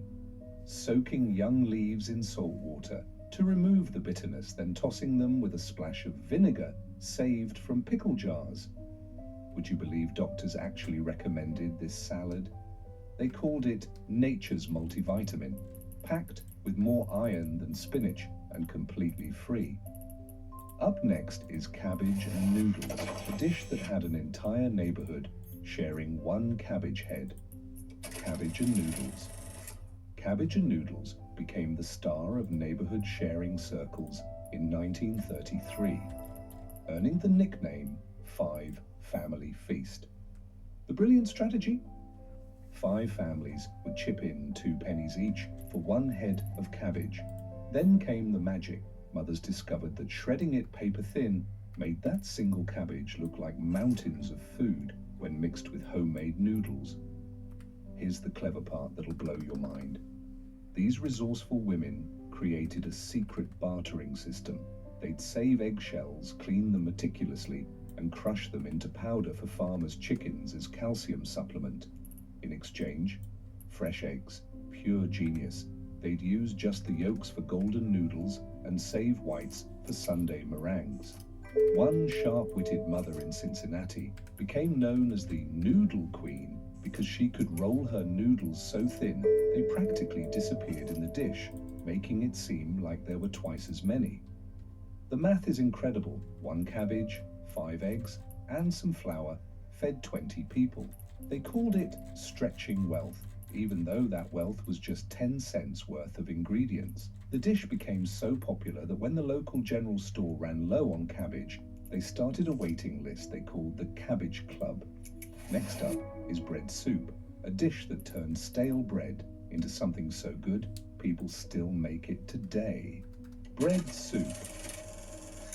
Bread soup proved that nothing, absolutely nothing, went to waste during hard times. Every stale crust and crumb had a purpose, earning it the nickname Magic Dust Soup, because even breadcrumbs too small to see would thicken the broth. The fascinating part? This soup actually tasted better with stale bread than fresh, a discovery that made mothers feel like kitchen magicians. Here's the genius trick they discovered. Toasting the bread until almost burnt, then crushing it to powder, created a rich, nutty flavor that made people swear there was meat in the soup. A single loaf's leftover bits, simmered in water with an onion and any vegetable scraps, created what families called miracle soup. Some clever cooks would even save coffee grounds to add a deep, mysterious color. In New York's Lower East Side, Moskowitz's bakery became famous for their Sunset Special, giving away day-old bread every evening at 5 p.m. sharp. The lines grew so long that women started bringing chairs, turning the wait into impromptu cooking classes. They called it the Breadline University, where desperate times turned into delicious solutions. May it never happen again. One grandmother's recipe became so popular, she started charging a penny to write it down and made enough to feed her block for a month, moving to hamburger gravy, where 1 pound of meat mysteriously fed 3 families. Trust me, this trick is genius. Hamburger gravy? Hamburger gravy was the master of disguise in 1932. 1 pound of hamburger meat costing 15 cents became dinner for 3 families through a brilliant trick. They'd brown the meat in a pan, but here's the genius. They'd remove half the cooked meat before adding flour and milk for gravy, creating what looked like twice the amount. The secret weapon, stale bread cubes, toasted until golden, hidden under that gravy. Kids thought they were getting extra meat in every bite. One Detroit neighborhood became famous for their gravy exchange. Families taking turns buying 1 pound of meat to feed 15 people. If you're amazed by how our grandparents turned pennies into feasts, hit that subscribe button. I share these forgotten recipes every week, and trust me, you won't believe what's coming up next. Sugar sandwiches. the treat that turned tears into smiles during the darkest days. When candy was a luxury no one could afford, mothers created magic with just bread, butter, and a sprinkle of sugar. They called them fairy sandwiches because sugar crystals sparkled like fairy dust. Cost? Just 1 penny per sandwich, less than a third the price of a candy bar. The heartwarming part? Teachers noticed kids trading their fancy, store-bought snacks for these sugar sandwiches. Why? Each mum had her secret recipe that made her version famous on the playground. Some toasted the bread until golden, creating a caramelized crunch. Others used a drop of vanilla saved from Christmas baking, or sprinkled cinnamon when they could find it. The really clever mums would press patterns into the sugar using paper doilies, making the sandwiches look like they came from a fancy tea party. Here's the incredible part. At Lincoln Elementary in Kansas, these sandwiches became such hot trading commodities that the principal had to call a special meeting. Kids were trading away their meat sandwiches for sugar ones. The school actually banned trading them because they became more valuable than real desserts. One mother's sugar sandwich recipe was so sought after, she started a weekend business selling them for 2 cents each, and that's how she put her daughter through college. Next up is bologna casserole, where one slice of bologna fooled everyone into thinking they were eating a meat-filled dish. Bologna casserole. Bologna casserole shows just how creative desperate times made people. One slice of bologna, paper thin and costing just 5 cents, transformed into what looked like a meat lover's dream. The trick? Cutting that single slice into tiny cubes and spreading them through layers of potatoes and onions. The real magic happened at church potlucks, where this dish often won Best Casserole, beating out recipes with expensive ingredients. Nobody knew it contained just one slice of meat. A Detroit newspaper in 1934 called it the Great Depression's greatest illusion. Let's talk about goulash, but not the kind you're thinking of. This version had a secret ingredient that changed everything. Goulash. Think you know goulash? This isn't your grandmother's recipe. It's her grandmother's survival secret. In 1932, when meat was a distant memory, clever cooks created ghost goulash, named because the meat was mysteriously there, yet nowhere to be seen. The mind-blowing trick? They'd save bacon grease all month long, then use just a spoonful to fool everyone's taste buds into tasting meat in every bite. Tomatoes and macaroni played the leading role, but that smoky bacon essence made people swear there was beef hiding in there somewhere. One spoonful, and suddenly empty plates became full bellies. Before I reveal my next recipe, you might want to grab a pen, because mayonnaise biscuits are about to change your budget cooking game forever. Mayonnaise biscuits. Wait until you hear this one. When eggs and butter became luxury items, someone discovered the unthinkable. Mayonnaise, just 3 spoonfuls of it, could replace both in biscuits. And here's the shocking part, they turned out even fluffier than the expensive versions. This recipe spread faster than wildfire through Depression-era neighborhoods. Why? One jar of mayonnaise costing 10 cents could make 60 biscuits. Women would gather for miracle mayo parties, each bringing a spoonful to share. Even fancy hotels secretly switched to this recipe. Their guests never knew the difference. Coming up next, potato and hot dog soup. And trust me, the secret ingredient in this one will blow your mind. Potato and hot dog soup. Get ready for the most surprising soup you've ever heard of. When one hot dog had to feed 6 people, Depression-era cooks pulled off the impossible. They'd slice that single hot dog paper thin, but wait, that's not the genius part. They'd fry these tiny pieces until crispy, making them look and taste like fancy bacon bits. The real magic? They'd save the hot dog water. Yes, you heard that right. That water became the soup base, mixed with diced potatoes and a secret ingredient that'll shock you: coffee grounds. Just a pinch gave the broth a rich, mysterious depth that had people begging for the recipe. Now, before you go anywhere, you'll want to hear about survival bread, because the story behind this recipe, it literally saved an entire town during the winter of 1933. Thank you, Vintage Life of The USA. secret ingredient was found in everyone's backyard: survival bread. Ever wonder how people made bread when they couldn't afford flour? Here's where survival bread becomes the most shocking recipe yet. In the winter of 1933, a small Minnesota town ran out of flour completely. But what they discovered in their backyards changed everything. They found that acorns ground into powder and mixed with any flour scraps could make bread. The clever part? Soaking acorns in water for 3 days removed the bitterness. 1 cup of acorn flour stretched 2 tablespoons of regular flour into 6 full loaves. When word spread, newspapers called it the miracle of Minnesota. Just wait until you hear about chipped beef on toast, the meal that got banned from the military because soldiers couldn't stand seeing it anymore.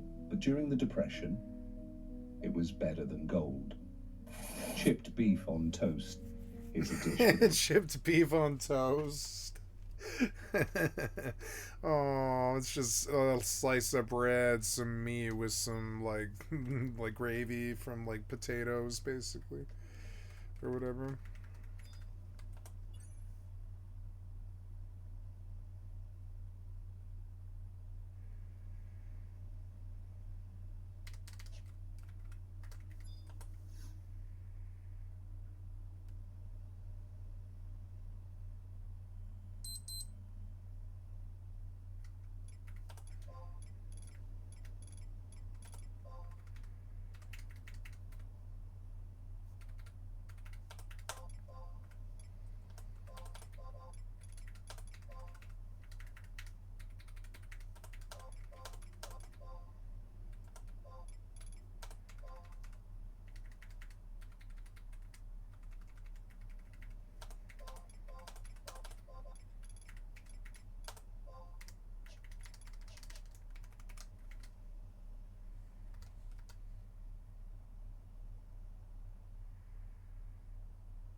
Rebellious history.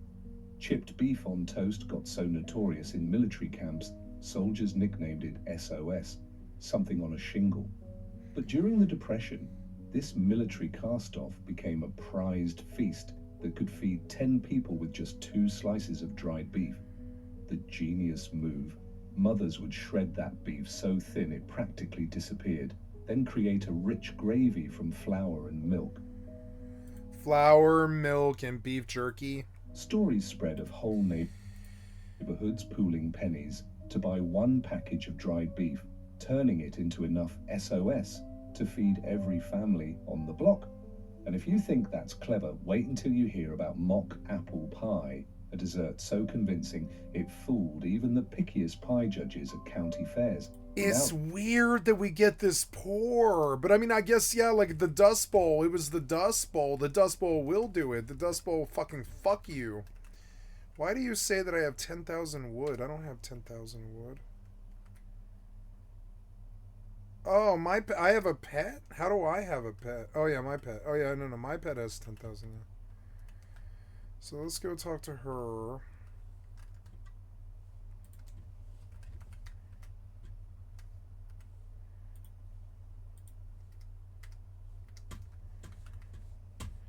Okay, I guess I'll chop that tree. I love that there's lights on in the window. This is the best, this is the best, home I've ever had in a game, really. Even if it is, their crappy, cookie cutter, you know. No, I don't know. It's 3,000 wood, which is kind of a lot, actually. It's like 10 gold or something. I'm going to go put it away. I love that I can close this door. It makes me feel so happy. Shut out the world immortal.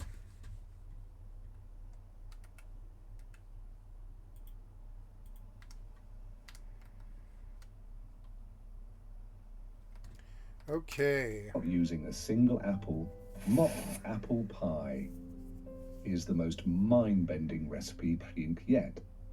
When apples cost more than meat, creative cooks pulled off the ultimate kitchen con, mock apple pie made without a single apple. The secret: broken crackers sprinkled with cinnamon and lemon-flavored water. But here's the part that'll blow your mind.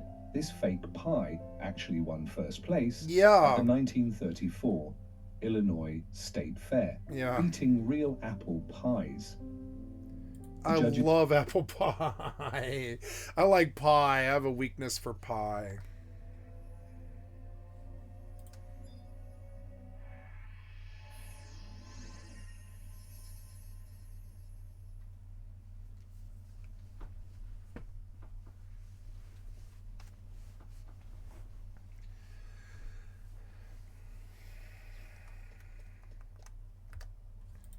Judges' reaction when they found out: priceless.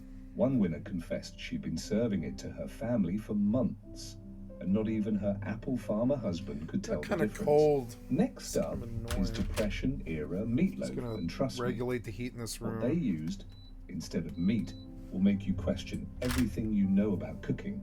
Depression-era meatloaf. Depression-era.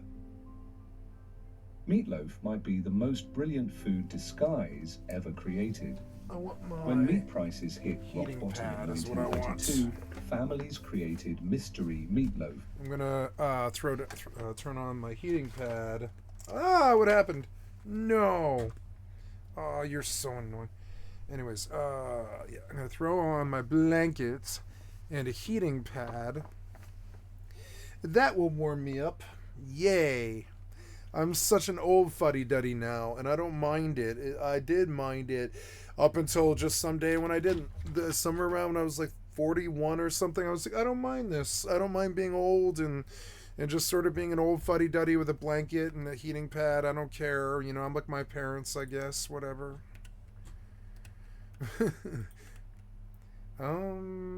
Yeah, nice. Yeah, we're getting up there. That's gonna be something nice. You know, I'm not in a rush to sell it. Maybe I should go post it, but no, we'll get a full horse and we'll go dump it and we'll get gold and I'll buy like, or maybe I should just go buy that now. Yeah,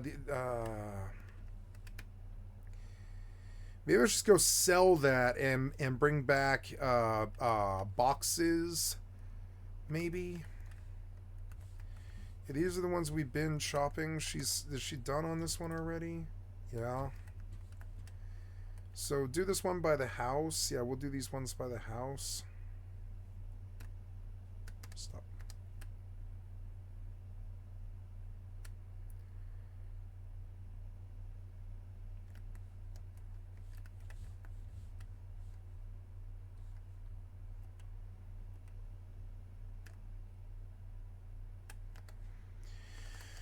Okay.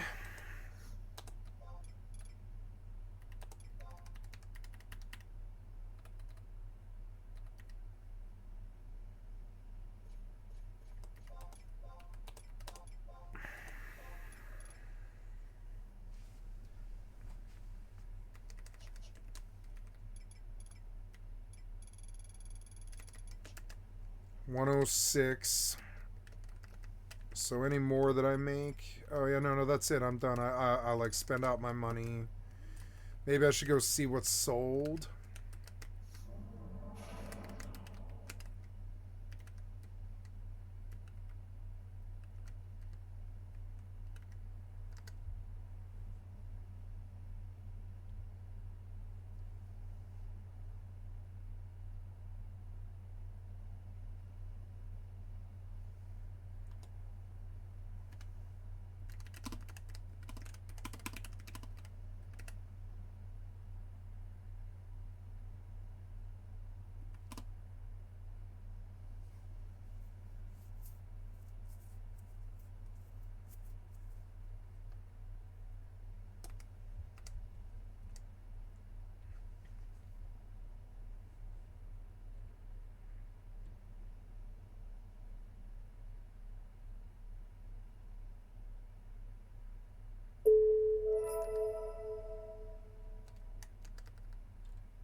Who's this? Oh, hypernets are expiring. Uh-oh. That was 73 mil? Oh no, are all these things expiring? I guess they are, huh? Well, I guess I'll hypernet since I'm in Jita, and then I'll pilot out there tonight.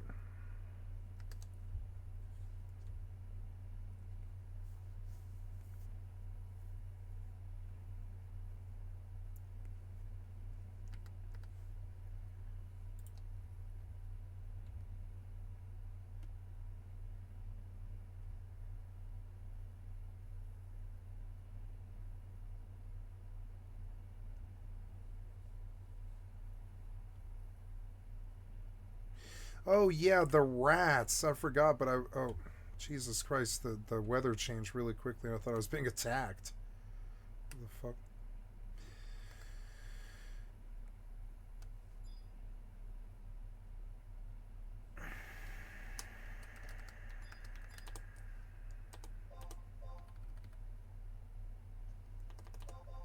$12,000. No sales? Okay, no sales, huh? What? Let's go farm. Now I don't think I want to party. I'm going to unflag, which is fun.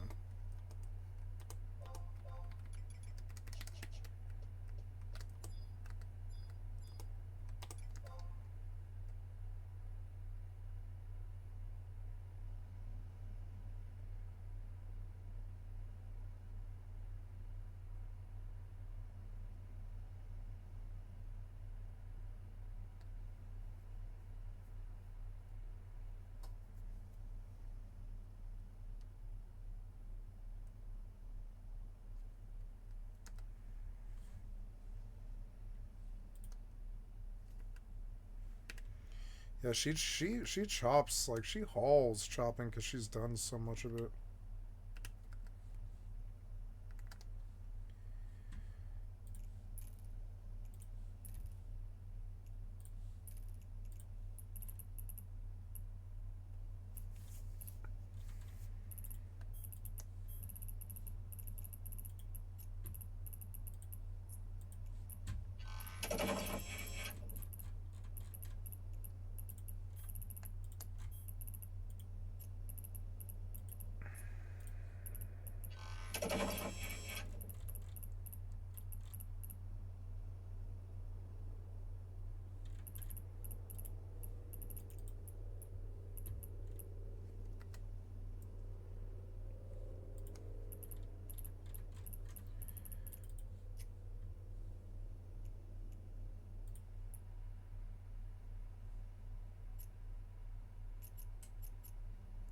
So I came back here, but I don't know what it was I was gonna do. Really, I guess I was gonna go. I don't know. I guess I will get in a wreath, and I'll just bring an extra wreath out there. But I do need this to be that guy. Yeah, I need to fit ship. Yeah, buy all. Buy and fit. Good, let's go to gel and we'll do hauling for like 4 hours until 2 in the morning, and then I'll just bring you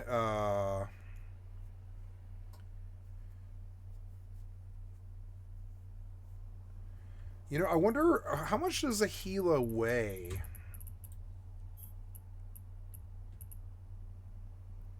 It's, I mean, when it's, yeah, like, or I don't know, how much does like a Praxis weigh? They're 50,000, Jesus. So the Gila, yeah, it's like big. So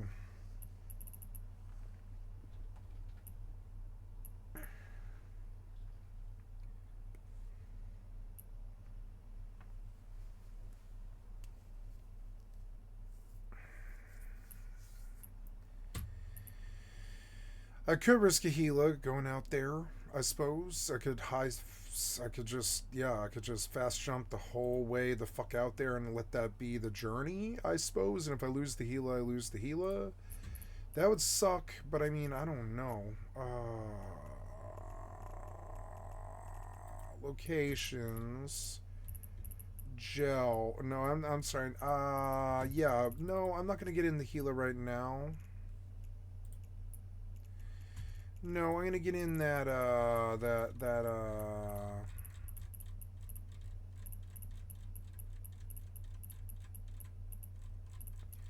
that wreath. Where was it?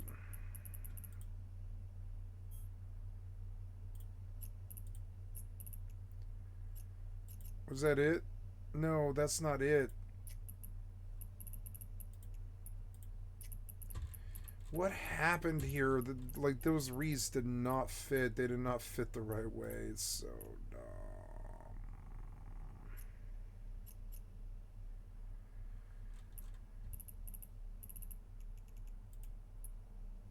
See, this is it. But just fit it. Just fit it the right way, though. God damn it. Why did I do this? I should just multi-fit 10 of these ships.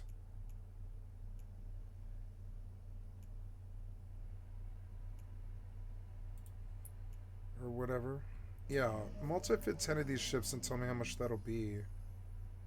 74 mil, that's it. Sold. Go.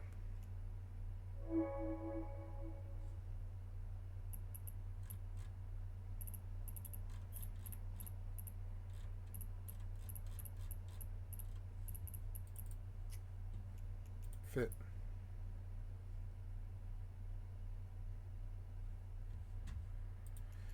There we go. We got the right ship finally.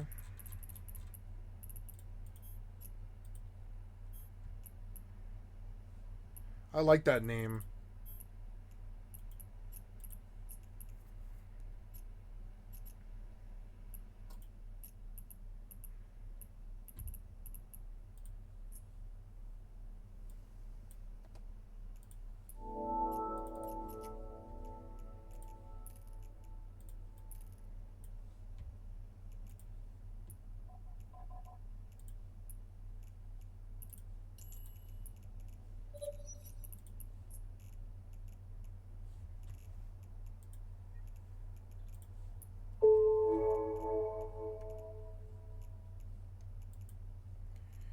Ooh, I'm spending money, but yep. Oh, this tree is out. Gotta do the other character, or I will DC. I'm gonna put her closer to the base.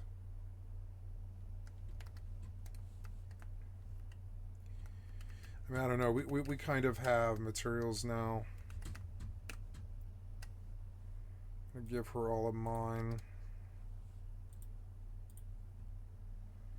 And just have her go bank it while she chops. Yeah, you chop. You don't. Oh, yeah. Wait, did I see somebody? No. Maybe I saw something. No, I'm seeing a deer run around.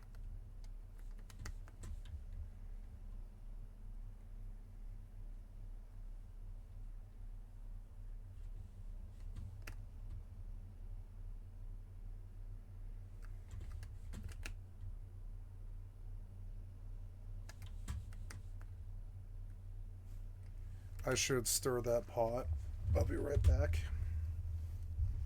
Got a crock pot. Okay. BRB.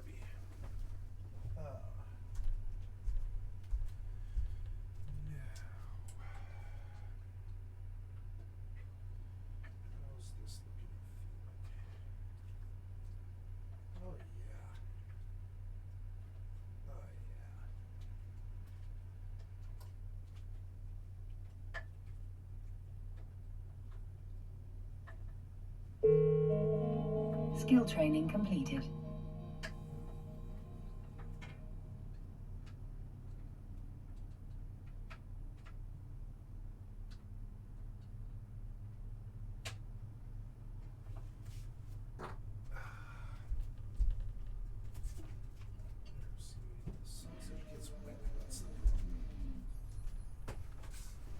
Okay, so I guess I could jump her back and I could run a skill extractor, I suppose, and dump PI out because it's just more work.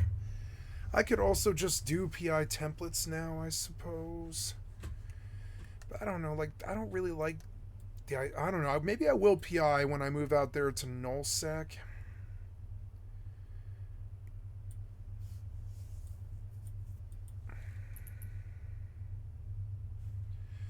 Yeah, and I will go to bed at 1:45, which is not that long from now. That's like 3 hours from now, so just kind of a slow night. I probably shouldn't take a party.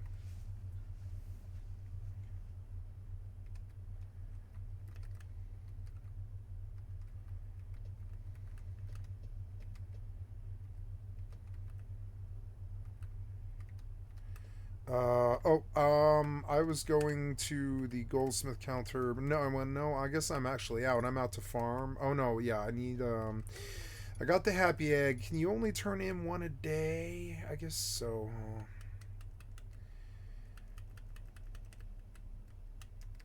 I mean, I have some money. I wonder if I should buy, copies, like, of something. I guess I have S's, but S's are kind of rare.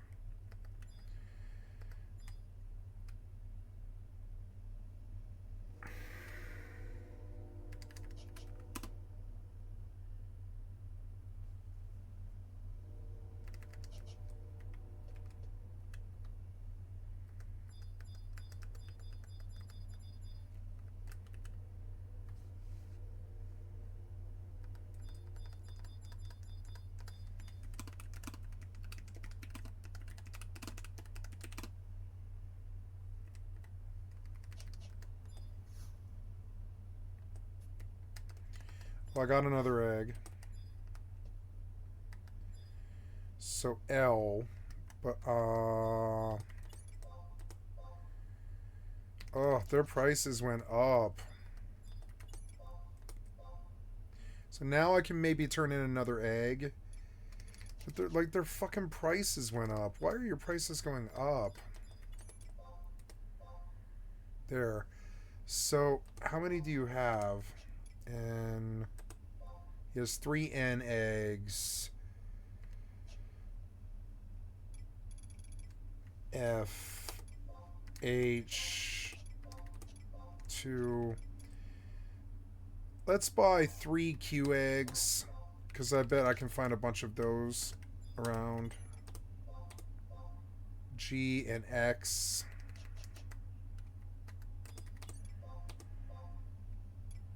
There's a Q egg. It's cheap.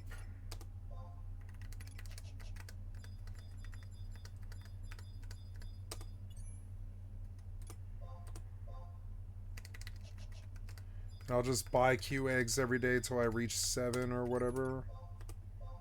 There's a Q egg. It's cheap. Yep. I'm just going to buy all the Q eggs that I find. Because I bet they're... that one's expensive. I'm not paying that much. CFJ. I suppose I should go to Windy once and go see the egg vendor there.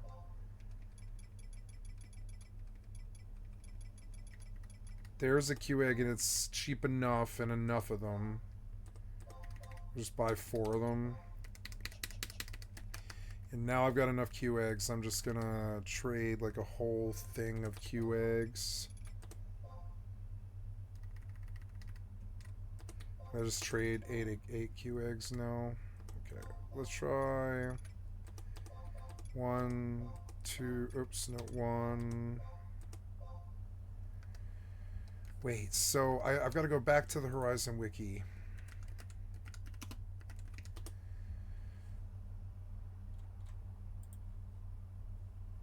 So the 2020 special pages for 2025.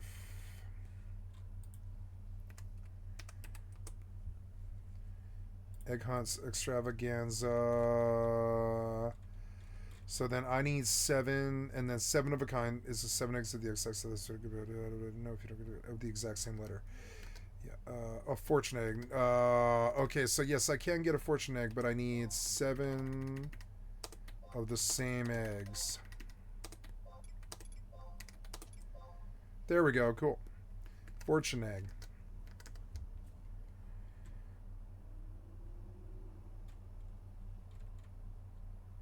Fortune eggs give you MP and Vit, which is good. Wind egg, lamp egg, flower egg, and jeweled egg. The Orphic egg.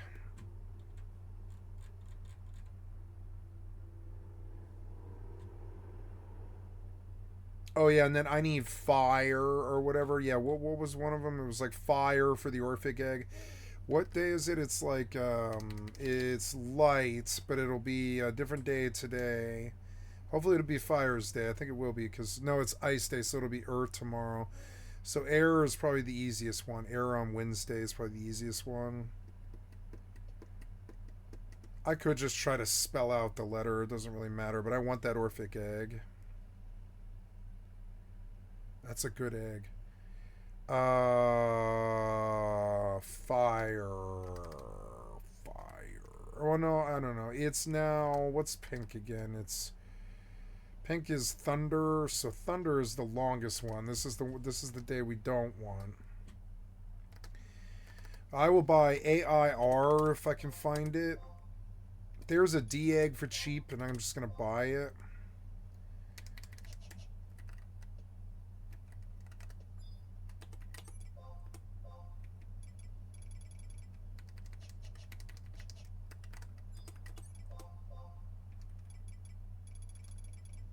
There's an R, but it's expensive because of the word air.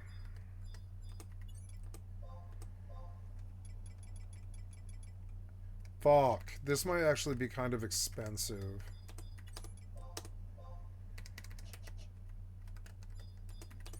Air's the easiest one if I can see it, but I don't see this. I got a D for cheap. Maybe we'll just do wind. Yeah, maybe we'll just do wind because it's cheap. Yeah, wind. Now all I need is an I.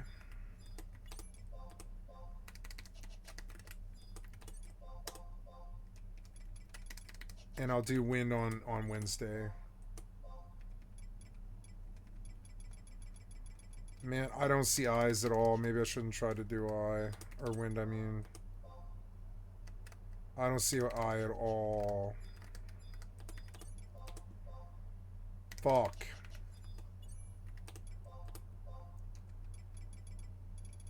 I don't see eye on any of these vendors. Oh, well. We'll just keep checking every day. I got another egg, and that's what matters. I'm going to feel like I at least did something, you know? But yeah, wind isn't going to work. Oh, damn it.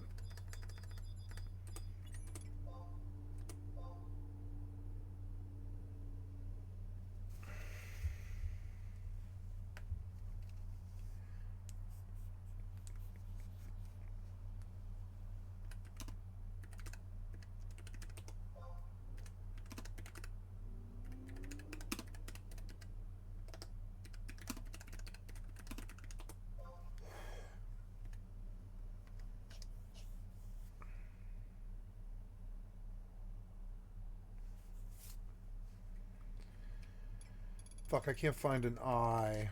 Maybe I should visit other cities. I can visit other cities. I'm not doing anything else. Oops, now that I flee, I gotta pay attention though.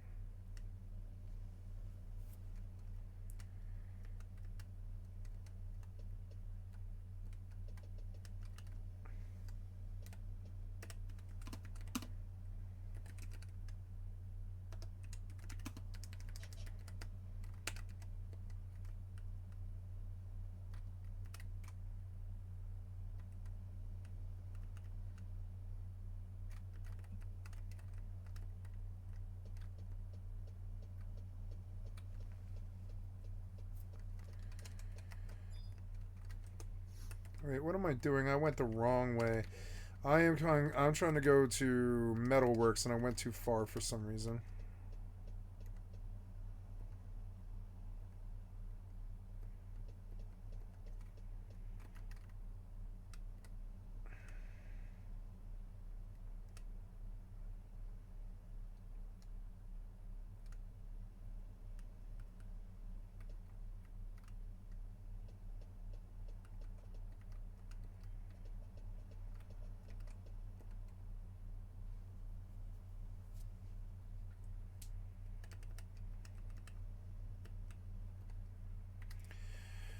Oh, wait, no, I went the other way, wrong way again, because I'm a space cadet.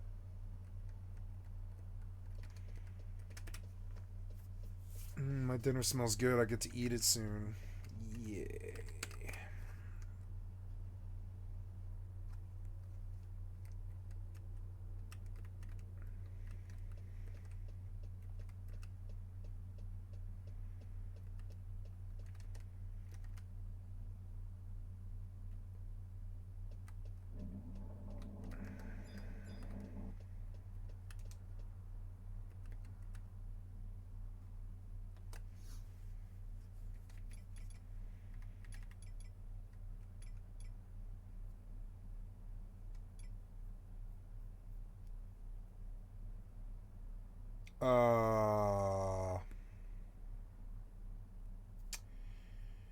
What is it that I'm doing?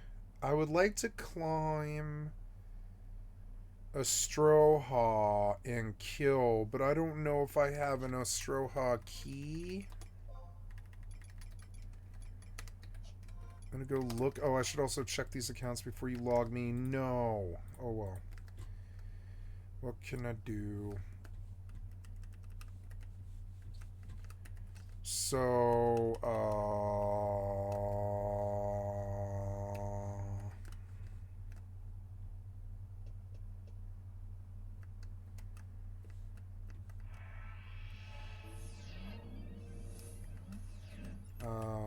yep.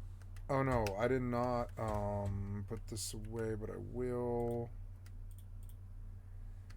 Cool, we're getting up there though. This is money. We'll get, we'll go buy something.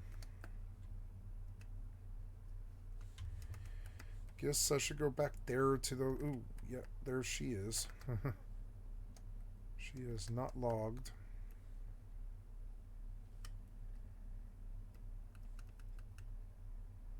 But she will.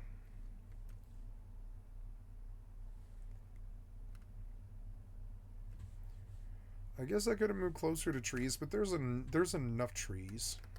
And I live right outside town. Like a 90-second ride from the bank. It's awesome. So, okay, yes, we go back. And we're going back to Gel. And we will haul all night. And then at the end of the session, I will steer back out for the morning session. And I will go to bed early. And I'll try to flip my schedule a little bit more.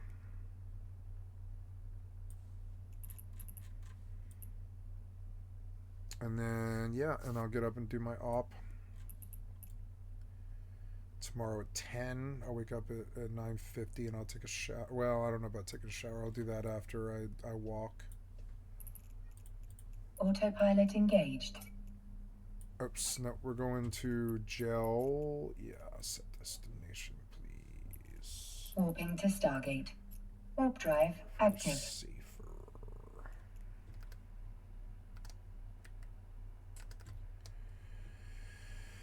Okay, what do we do? I guess I could get on New World for a little bit, but I'm not that worried.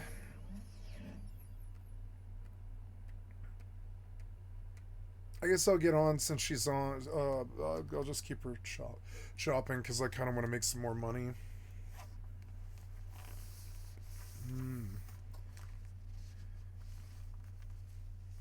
Now I'm going to put the heating pad on my back. I did my belly for a bit. Belly felt good. Maybe I should go look at Steam. Wait, what was that? Oh, I dropped something. Blue cord. Where'd you go? There you are. Oh, my tablet. Oops. So, gotta run my tablet here. Approaching Stargate. No, you're out. Go away. Open. Open. There we go. And there is that. And okay, so there's that. Now,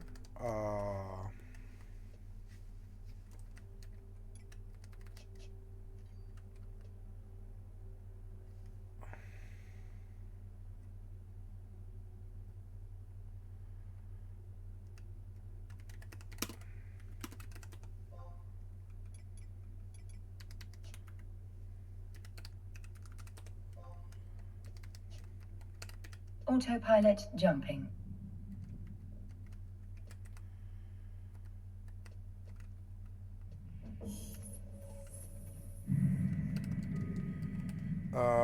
I want to...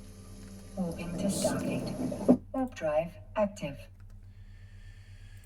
Oh, I broke a axe.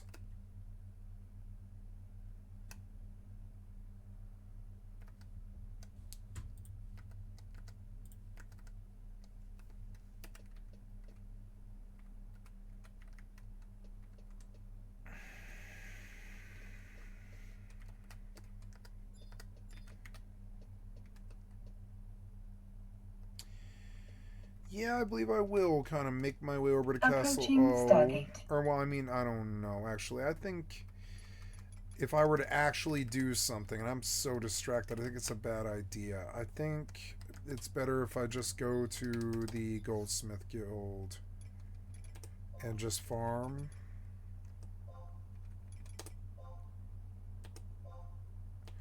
Or, like, over there to the, on Zozo.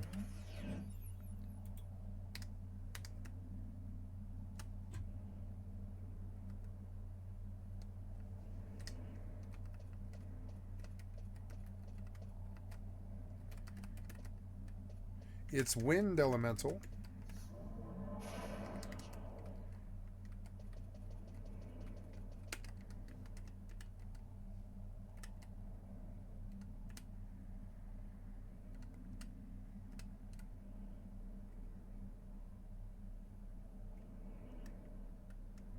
Autopilot jumping.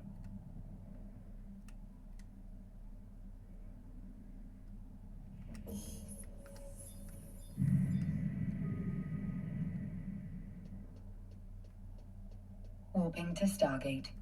Warp drive active.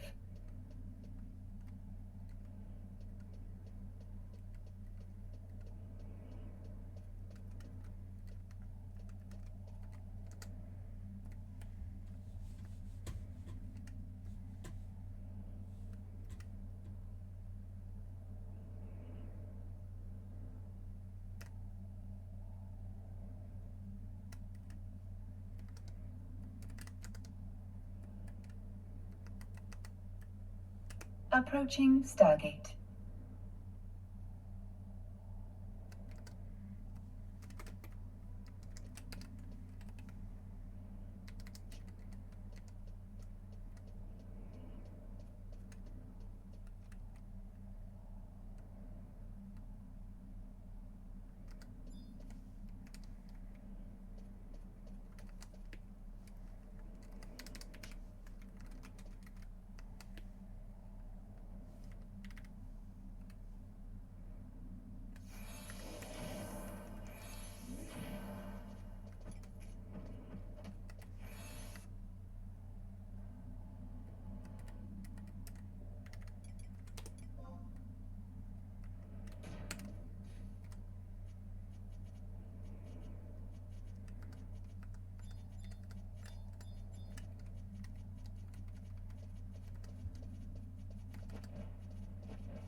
Autopilot jumping.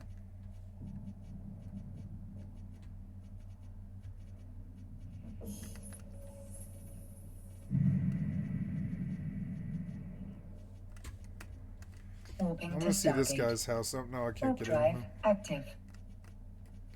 It's not a real tree. Oh my god.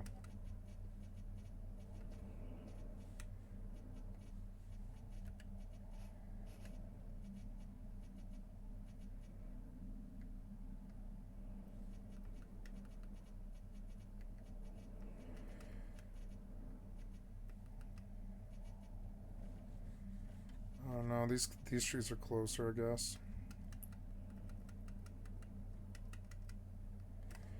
There's horsebrush. Maybe I should do this whole stack right here. Yeah, I didn't know there was horsebrush near or wolfbrush nearby.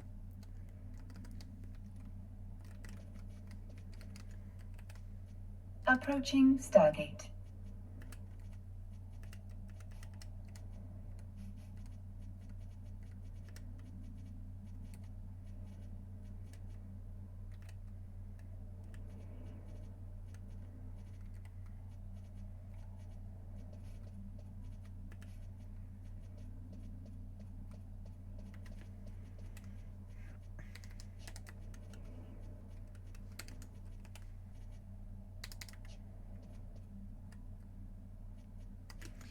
Well, I want a wide scan. Air elemental west.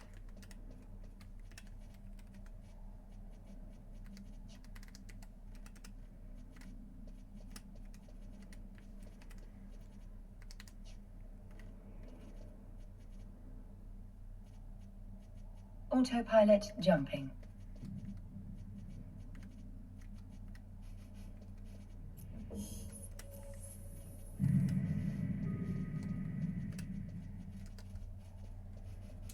Warping to Stargate. Warp drive active.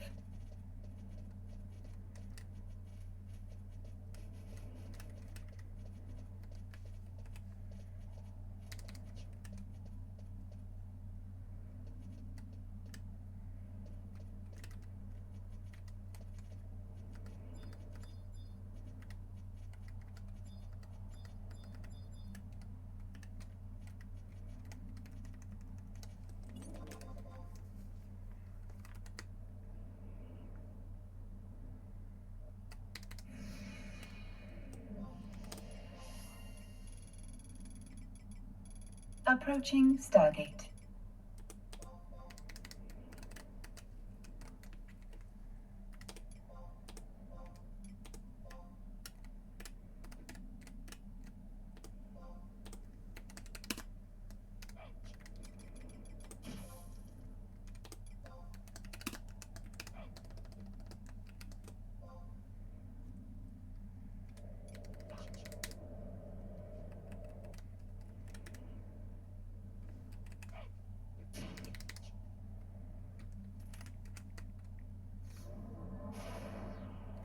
Ooh, wind clusters. I'm gonna make some money off this. It's good. I love hunting Ellies. This is like one of my favorite things to do. Because they pay.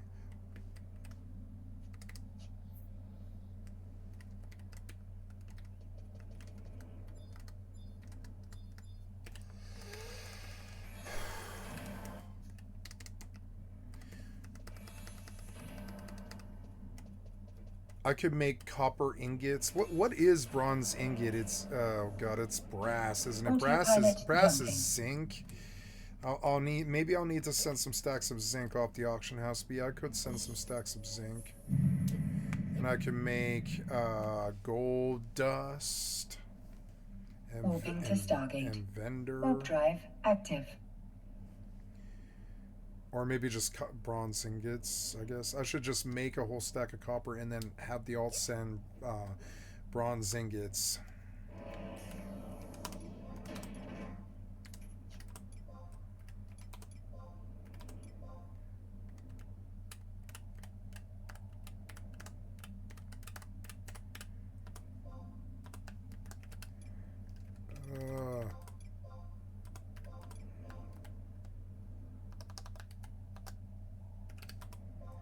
Approaching Stargate.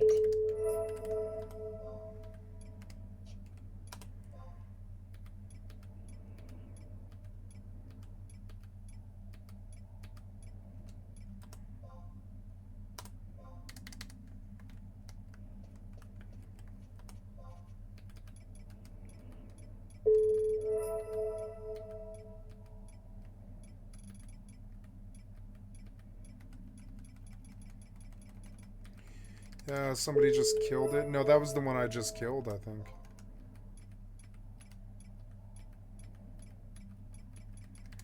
Okay, now we run to the northeast.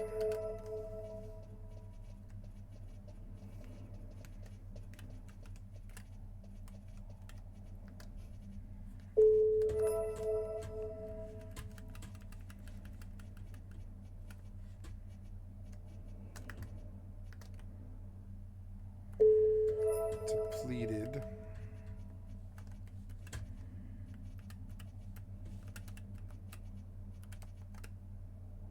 Autopilot jumping.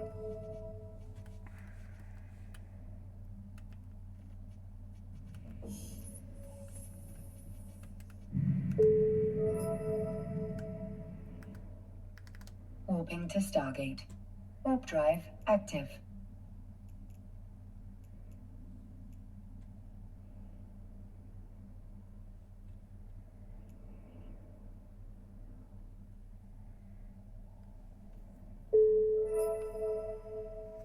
Yeah, so at least I'm making some money.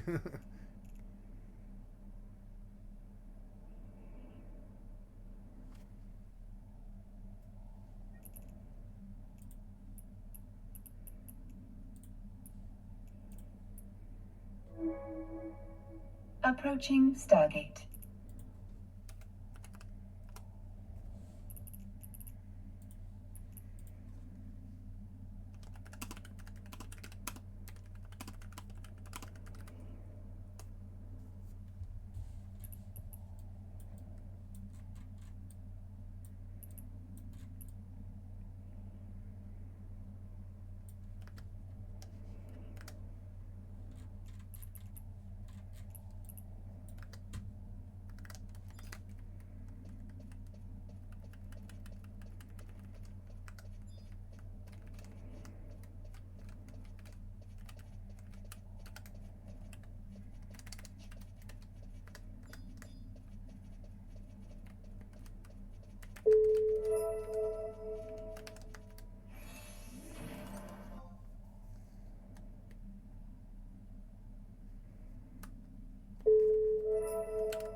Autopilot jumping.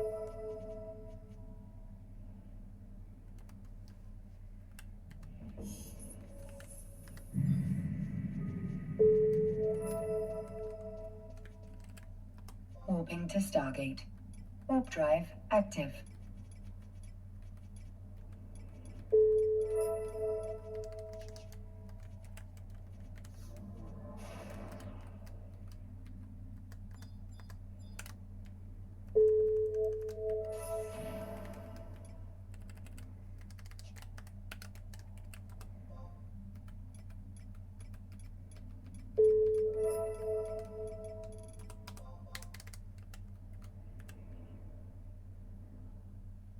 Approaching Stargate.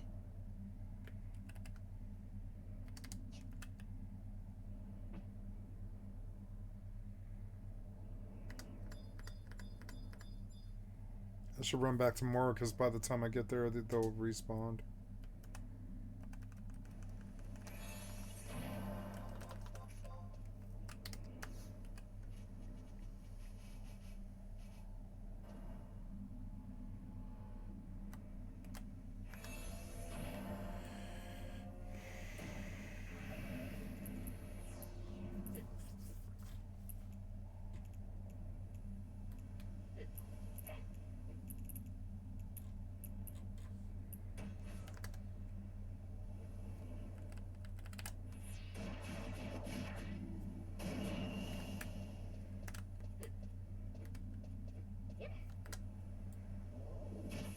Autopilot jumping.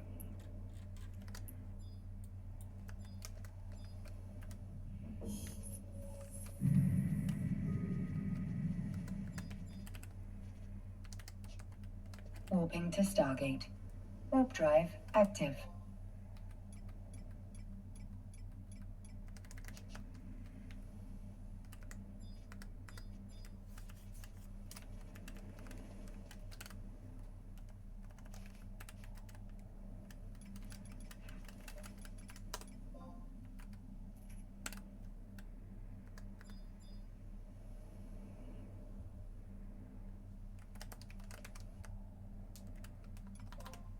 Approaching Stargate. I just bought 3 Feroxes for 110 million.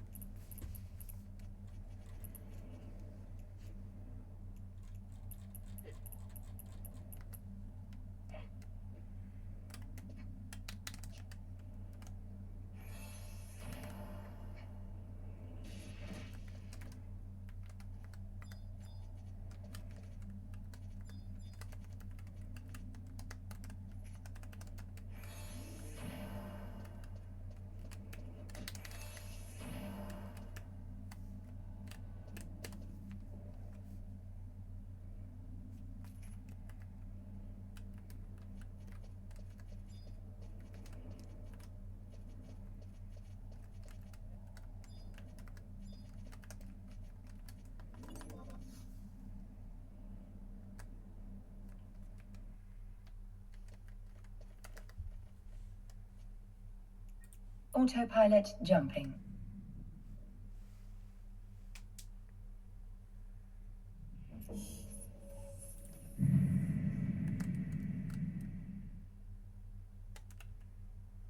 Warping to Stargate. Warp drive active.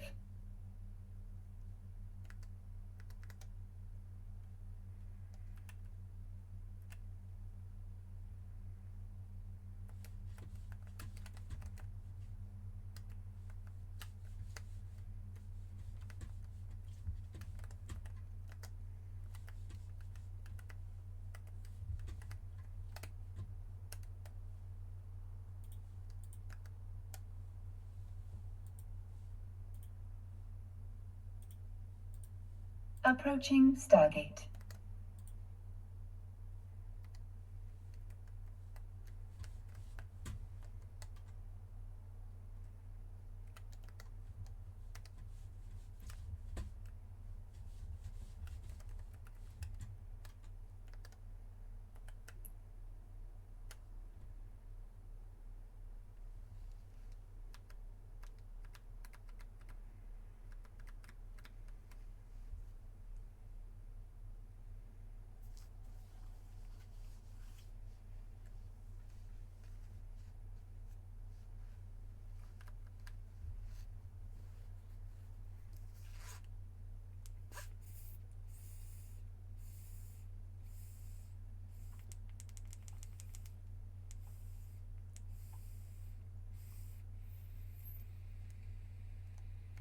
Autopilot jumping.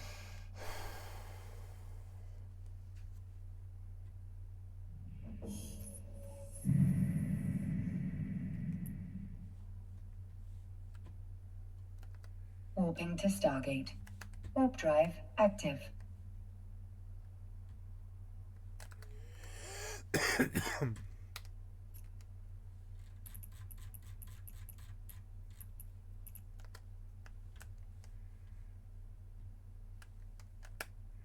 Well, I have wolf brush in my house. Nice. I can just feed the horses forever. I wonder if I could sell wolf brush. It might actually be worth something. I can make stuff out of it. I have to put benches in all the houses, and that means money. A whole horse worth of money. I mean, wolf brush is good. Is the horse locked? I don't want it locked. I want it to raise, because I think I can sell it if it reaches 150.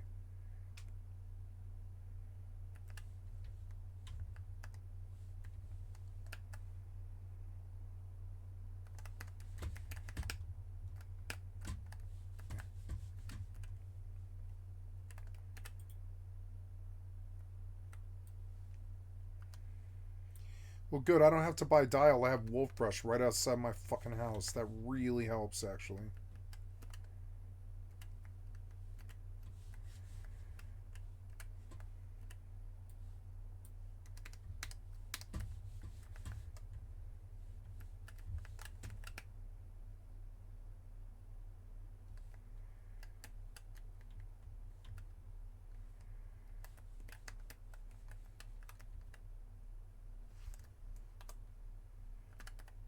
Autopilot jumping.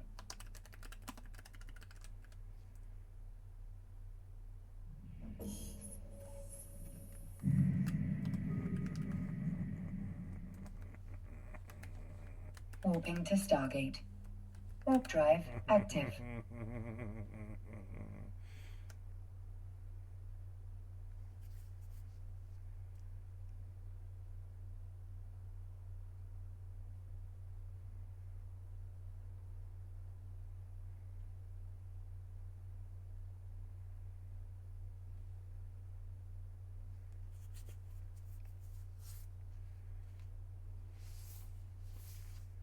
Approaching Stargate.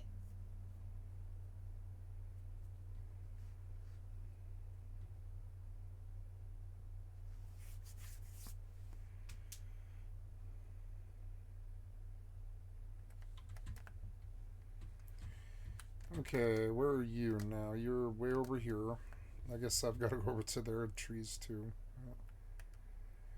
I can shoot a bow, like really well, so I'm supposed to kill these deer. That's something else we could do. I need to gear up, but I want to fill the horse first. Yeah, I'm having to walk pretty far now to chop trees. I realize now that where I live isn't that good tree-wise. Yeah.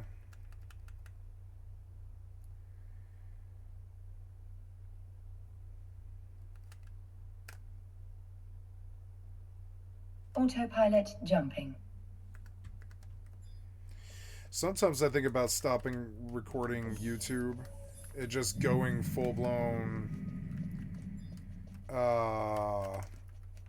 Warping to Stargate. Twitch Warp and drive active. Kick and just listening to TV and music and stuff all the time.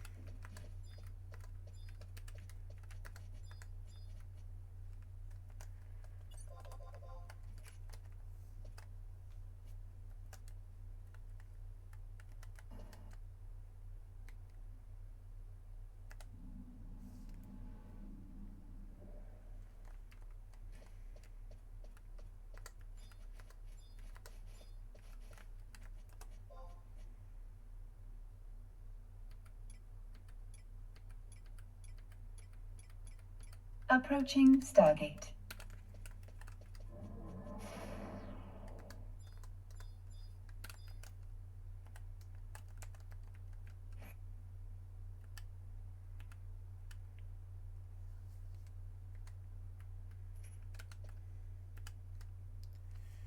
Just like watch Law and Order and stuff. It would be fun.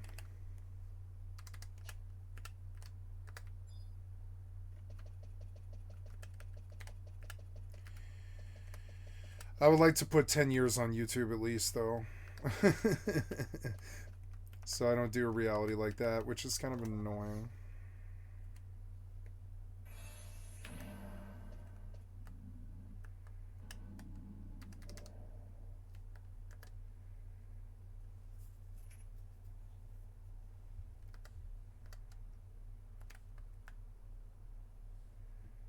Autopilot jumping.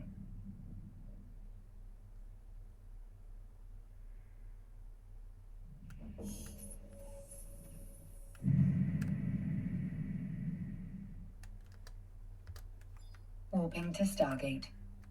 Warp drive active.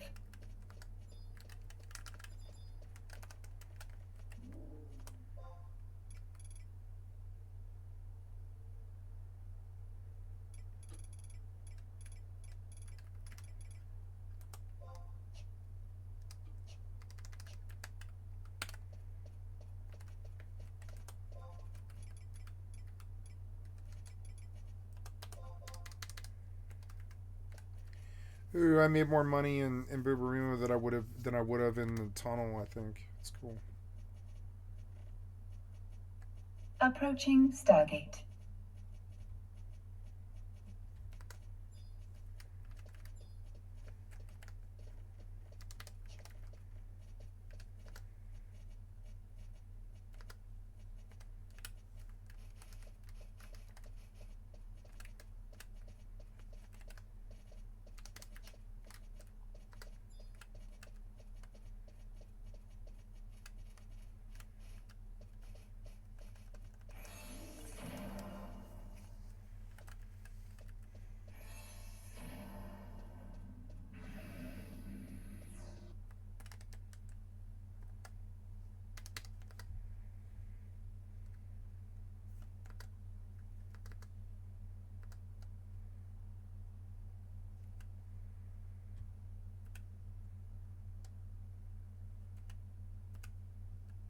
Autopilot jumping.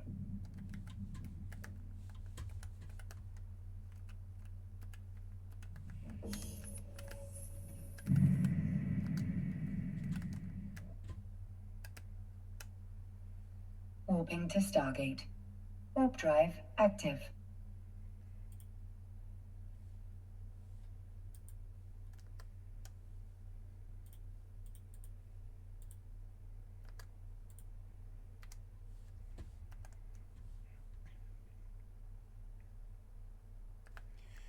Oh no, is it trapped in the house? No, it can get out of the house, yeah. It'll get out of the house.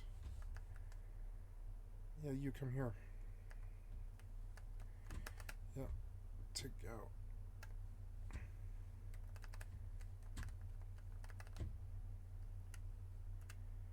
Approaching Stargate.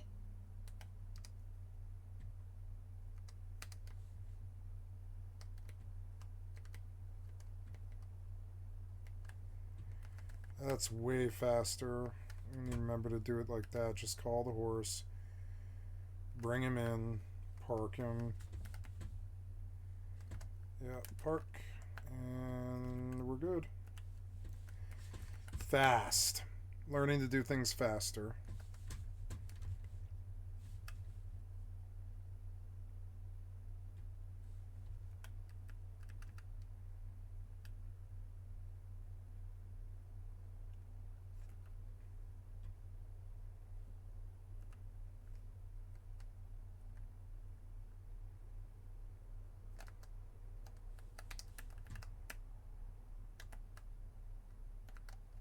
Autopilot jumping. Some games have a lot of copyrighted music. I resent that YouTube sort of prevents me from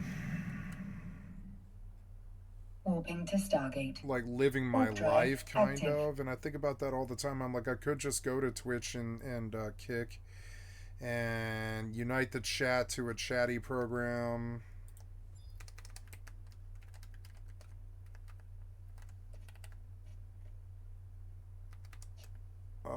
Oh, yeah, wide scan. Oh, yeah, did we kill this one? Yes, we did. Wide scan. There's another one south.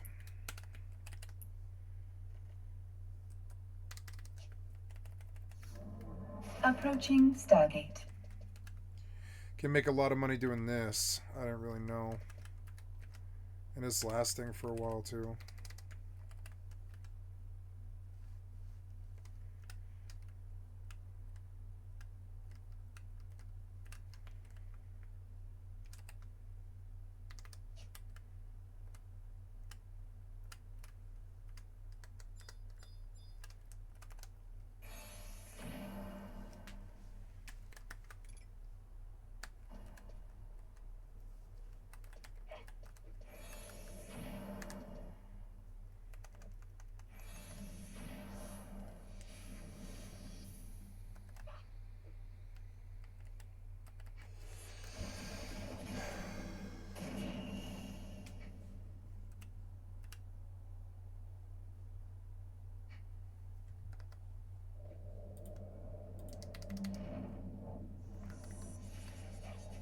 Autopilot jumping.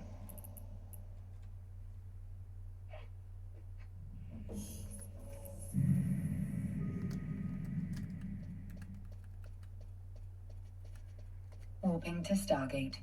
Warp drive active.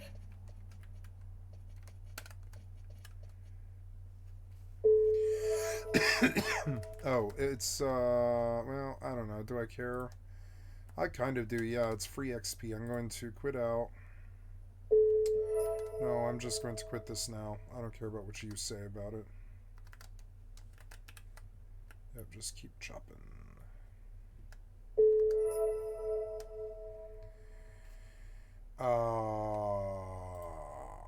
Glow the ghoul. Go.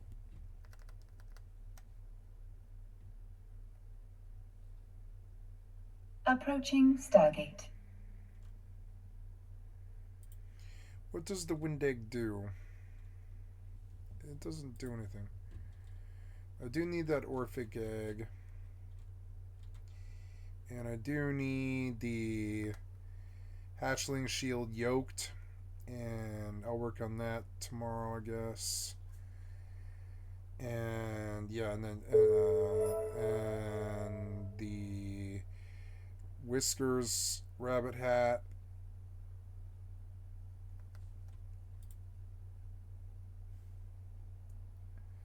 When is Easter? That's Sunday, isn't it? Or something, I don't know. Is it like next Sunday? Or is it this Sunday? I don't know.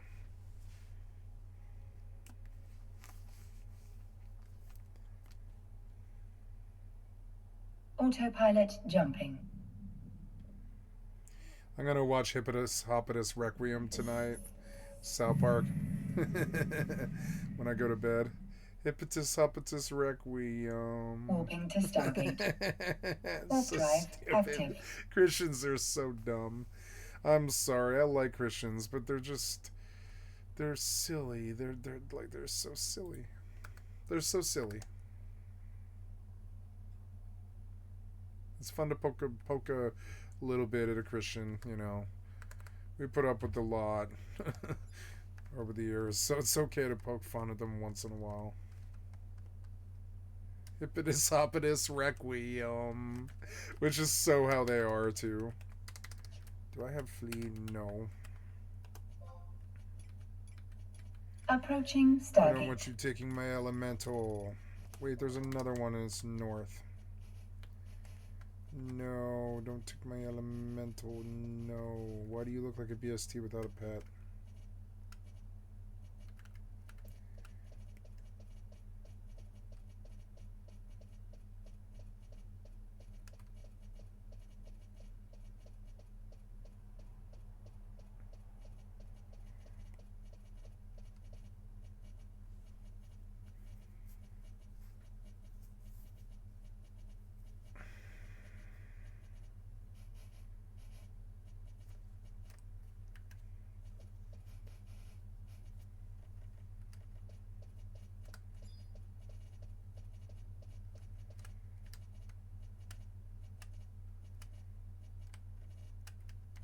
Autopilot jumping.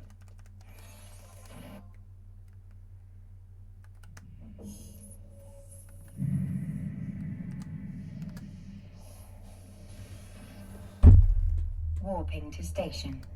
Warp drive active.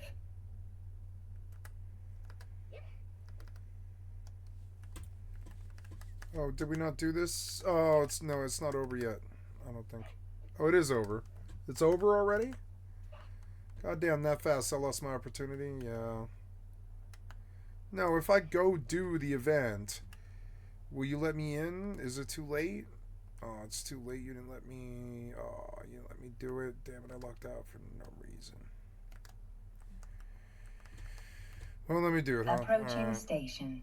Bye.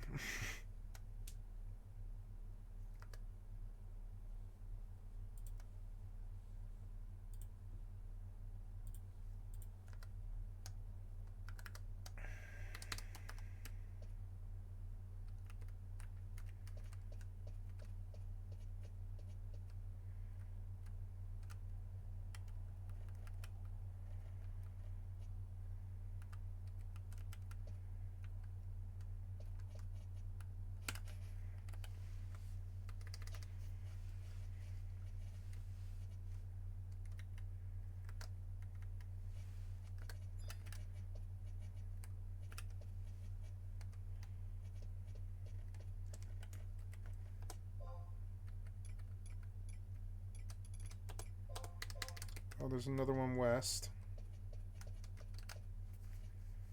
Docking permission requested. I can flee and I Docking permission will. requested. Ooh, I'm gonna make like 30k or something, which is good because that's better than I thought I would make. Yeah. Docking permission Oh, requested. you kill, Docking you request kill, accepted. You kill. So... Autopilot disabled. Waypoint reached.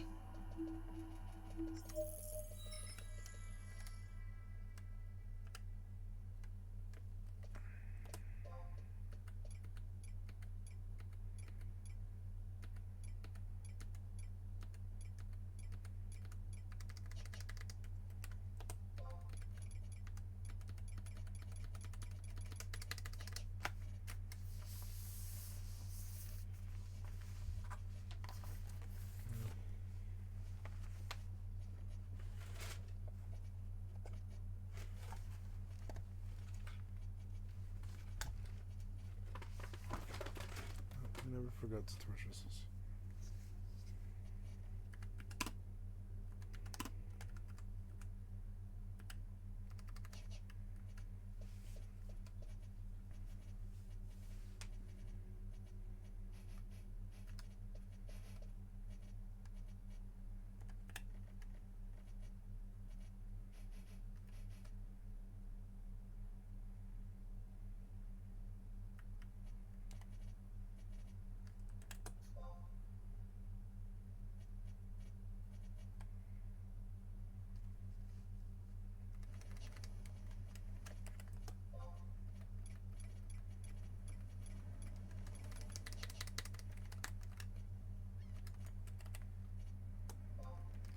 This one's due to pop because I killed it, I think. Unless the thief came here or something.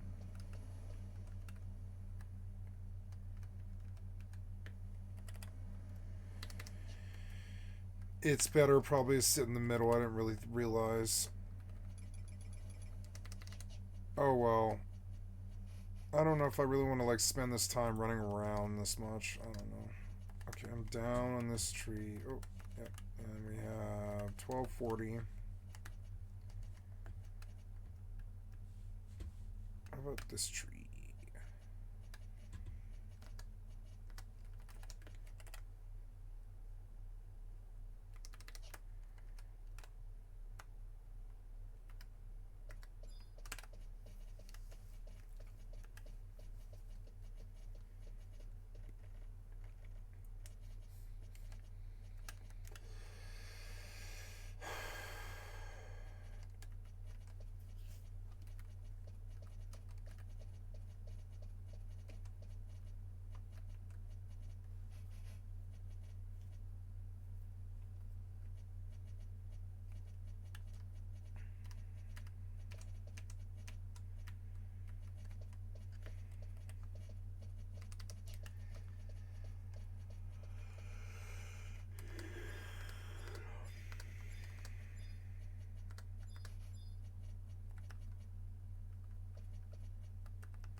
It's weird. Maybe that's a bad myth. I don't know. Using just one handful of ground meat. Oh, my dinner's done. I'm gonna go take a look.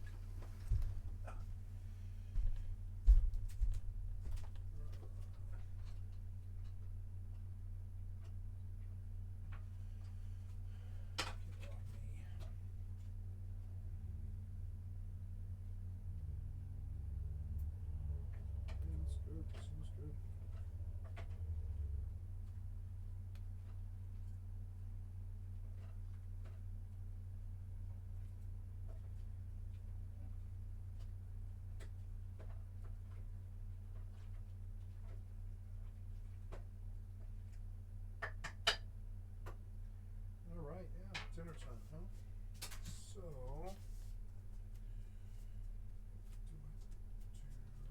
we're up there.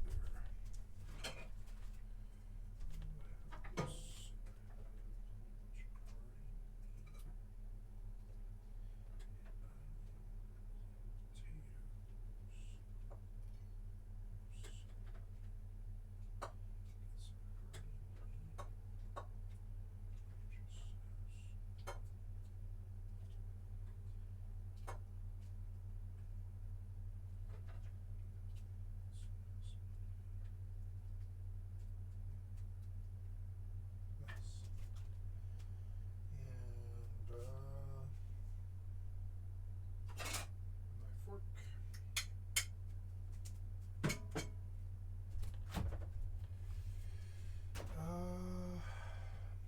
I'm gonna bring the ranch, and I'll see how it tastes, and maybe I'll have ranch. I don't know. But yeah, there's my dinner, and I need something to drink, and I want to pee. Oh, I want to put the lid back on this.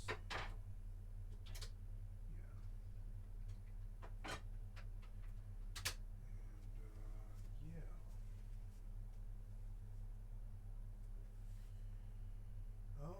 Yeah, seems good. And now I must pee.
Ah.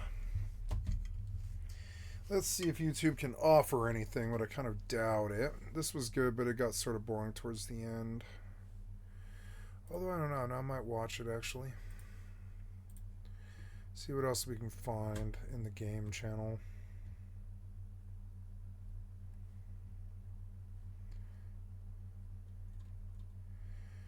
Illegal now, but normal to eat.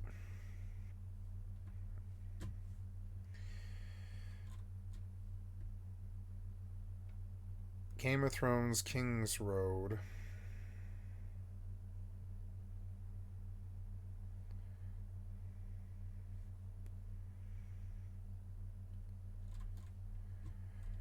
Oh, yes. Let's watch the Shadowfrax. To see, actually. Cool. This will be fun. For a game I'm not even playing. Greetings, survivors and friends, and welcome to the jungle, where I can't use the music I'd really like to for copyright reasons, and where all the new jungle stuff's just been released for testing this afternoon, UK time, on the AUX 03 branch, and that means you, yes, you, can now try to test out the next big update to Rust early, and I'll put instructions on how to access the branch in the description below for you. This is going to be a bit of a different vid to usual, as I'm having to record this stuff late in the day and on the fly to get it out to you as quick as possible, so it's going to be a bit of a journey of discovery for both of us, and I might well miss out some things which I'll have to catch up on later, so forgive me please. Now, I've spun up a server quickly just to walk around and explore all the relevant new things. I'm not sure of the exact criteria, but I'm told it's best to use an island size of 4K plus to ensure a jungle biome, although this might be subject to change. Like everything else here, I do believe though that under a certain island size you will get the 3 usual biomes, and then beyond a certain threshold a jungle biome will generate in addition. Cue me now muttering to myself as I walk about and test things, and please let me know in the comments your thoughts as we go. Okay, so here we are in the jungle biome, and I know a lot of you said that it didn't look very dense in the pictures that I showed you before, but I don't know what you think of it now, looking at it. There are a lot of new plants, a lot of new trees, a lot of new ground cover. We've got some nice little palms, these things, whatever they are, I don't know. And we've got these special trees as well. Not sure what all of these different plants are called, to be honest. I should really look these up, so that sounds smart. Okay, so we've got these special trees here, which I believe, yes, we can climb. So it looks like they have creepers around them, or vines. How high can we go? Okay, so then you've got a vine with a swing option. Wow. And that takes us to another tree. So it's a bit like a jungle zip line. Travel around the other side. We can. Yes, so you can go. There's no vine there. There's another one. Let's use that.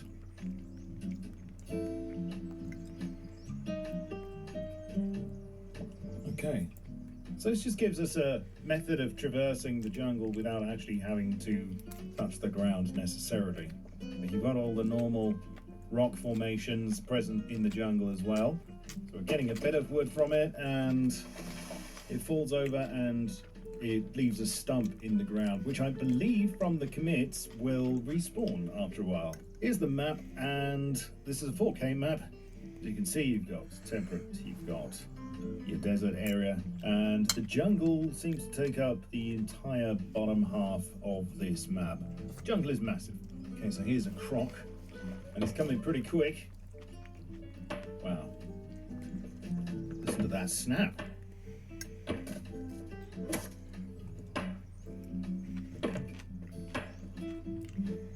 I believe they're a bit slower on land, but they're still pretty quick. Yeah, you're not going to want to fight one of these with a melee weapon. He's in there somewhere. Oh, there he is. Okay, he's traveling fast. So they travel very fast. That's 100 fat, 19 raw crocodile meat, 100 leather. Ooh, quite a lot out of him there. So here's the first of our jungle ruins monuments. Door doesn't work yet. We've got some sort of pit. Nothing down there. And we seem to clip through in a couple of places, so I think it's still subject to change. Okay, so we go up this beam, there's a rope, and then we have a zip line across. A little bit of a jump puzzle, and then a couple of crates. So here's a snake, and they just sort of appear, bite you, and then disappear in a puff of green smoke. You have to jump to avoid the attack. They don't tend to follow you. Spawn another one. When we get out of it, we get a bit of fat and some snake venom, which we can use to craft incapacitate darts. More on those in a minute. So here we've got a cave system, which actually appears in a kind of clearing in the jungle. And I have just heard what I believe is a panther. There it is. Wow. So it's kind of stalking me at the moment. A bit like wolves. Wonder if it's afraid of fire.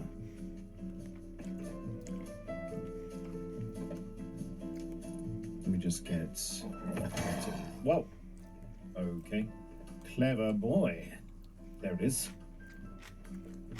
Very difficult to see, actually. Yeah, it looks like it is actually running from the fire. But not completely afraid. Looks like it's giving me a pretty wide berth.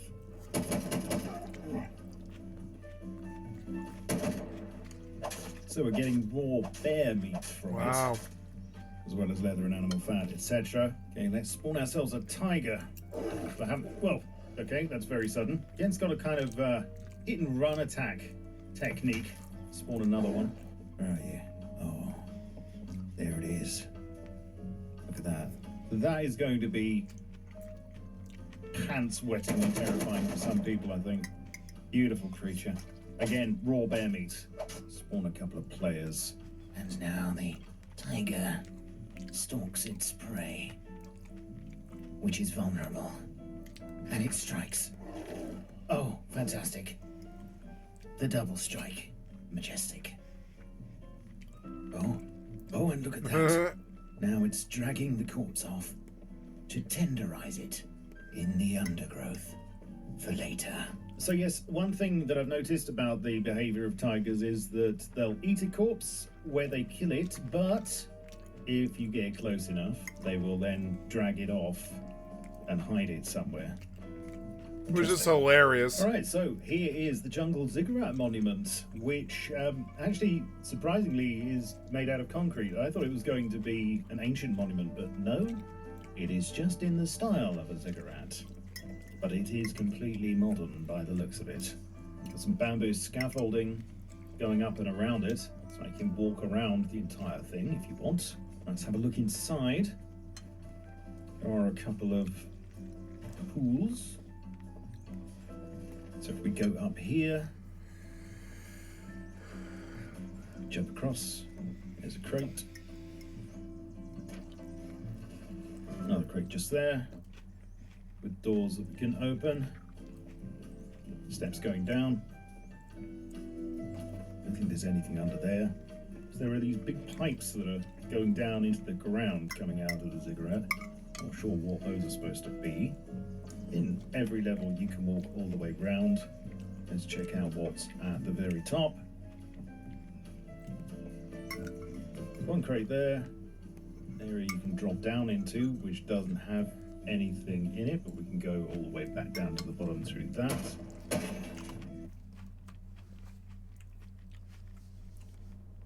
Okay, I'm done with my meal. I'll be right back.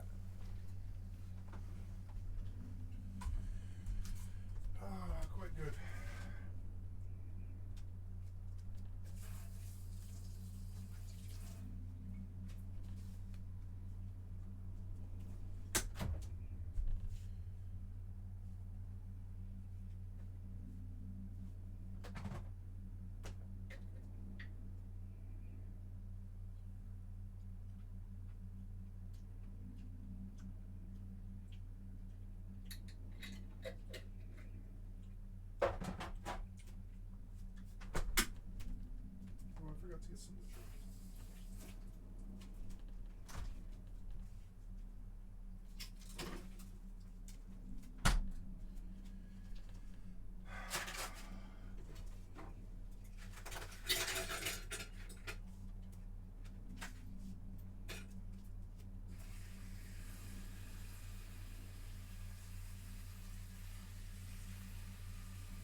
this.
Sorry.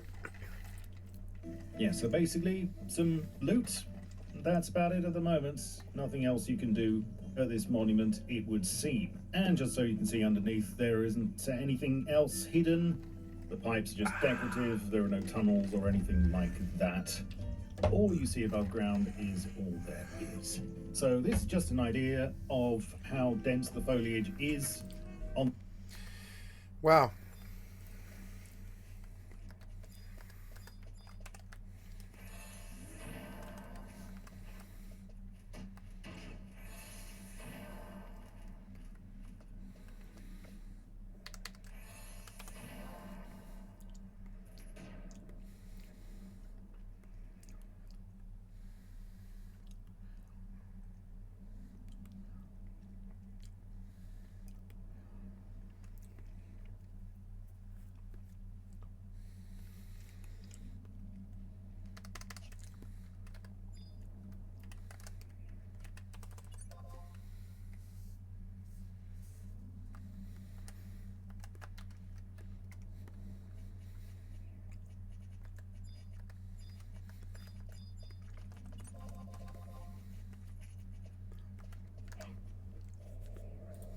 On the forest floor, as you can see, you're gonna have to watch where you tread around here, I think.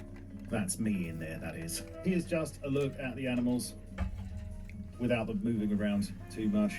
You can see tigers, panthers, crocodiles, oh my.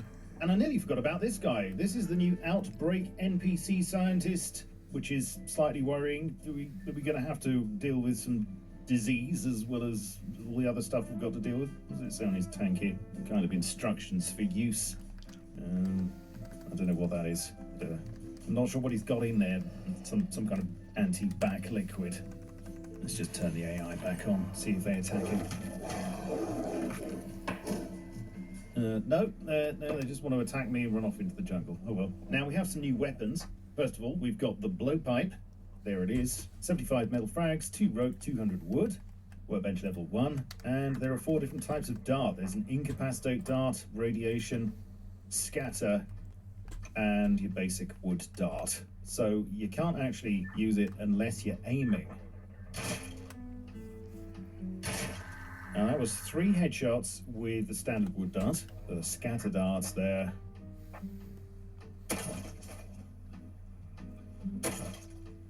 It's got quite a wide spread on it.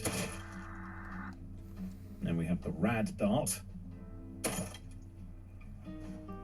which is interesting because it sticks into the target and can be retrieved. And then we've got the incapacitate dart, which does the same thing. They're just testing the incapacitate dart effect on myself. Seems it makes my vision a little bit darker, slows me down, and it also stacks. And I appear to be stuck in one place now, kind of rubber banding. So it could technically pin someone down with this. So I'm getting a movement speed debuff and obscure vision. Okay, so the next weapon is the boomerang. Here it is. Very nice. And to use, you aim and throw. Basically, if it hits something, it will drop to the floor. Same with when it hits an object. Some objects it'll stick into, like rocks. Others it'll just bounce off of. Or you can just throw it, and it'll come round in an arc, and you'll catch it again. So as long as you're not actually hitting anything, you can catch it. See if we can get it to go round and hit someone from behind. Let's try this. Yes, you can. So you can actually be quite strategic and hit people around corners with it. Nice. And lastly, the Jungle Ruins building skin for stone is live on the Also 3 branch as well. Now this does look like proper Jungle Ruins. And I really quite like this one, actually. I don't mind that it's yet another skin for stone. Here's some that I put down earlier, just to give you an idea of the different blocks and how they look. Very mossy on the inside. Some nice carved faces.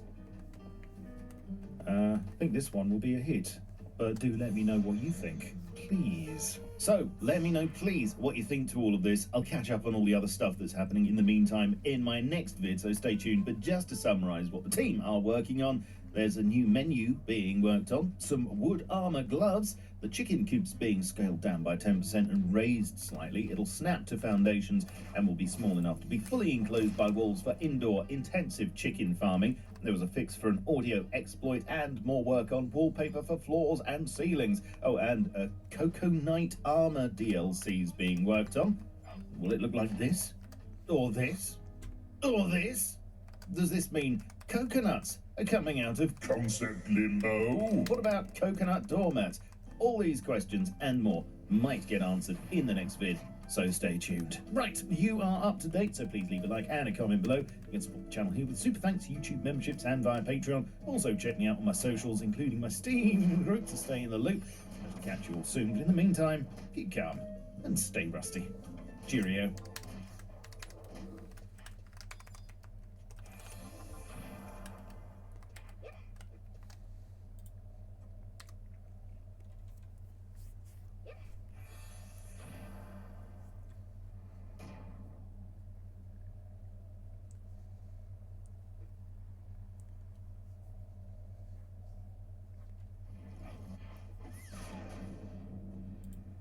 Have you guys noticed how increasingly more common it's becoming for some of these indie games to come out of left field and just absolutely decimate? I'm talking player numbers and sales that are embarrassing AAA games. Games made by one guy beating teams of 1,000 developers, tens of thousands if we're going to count Ubisoft in this conversation. Well, probably not for long, but Schedule 1 is a game about friendship. It's about making connections. It's about starting from the bottom and working your way up. It's a game about drugs. It's a game about drugs, which makes it all the more ironic for how addicting the game is to play. But I'm seeing this game all over the place. It's on Twitter, it's on Reddit, it's on YouTube, it's on Twitch. My buddy who just got his first gaming PC opens up Steam for the first time, and it's the first game that he buys.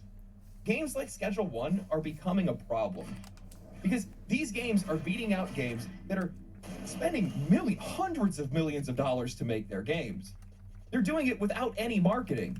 And worst of all, they're cutting out the middleman. You can't have that.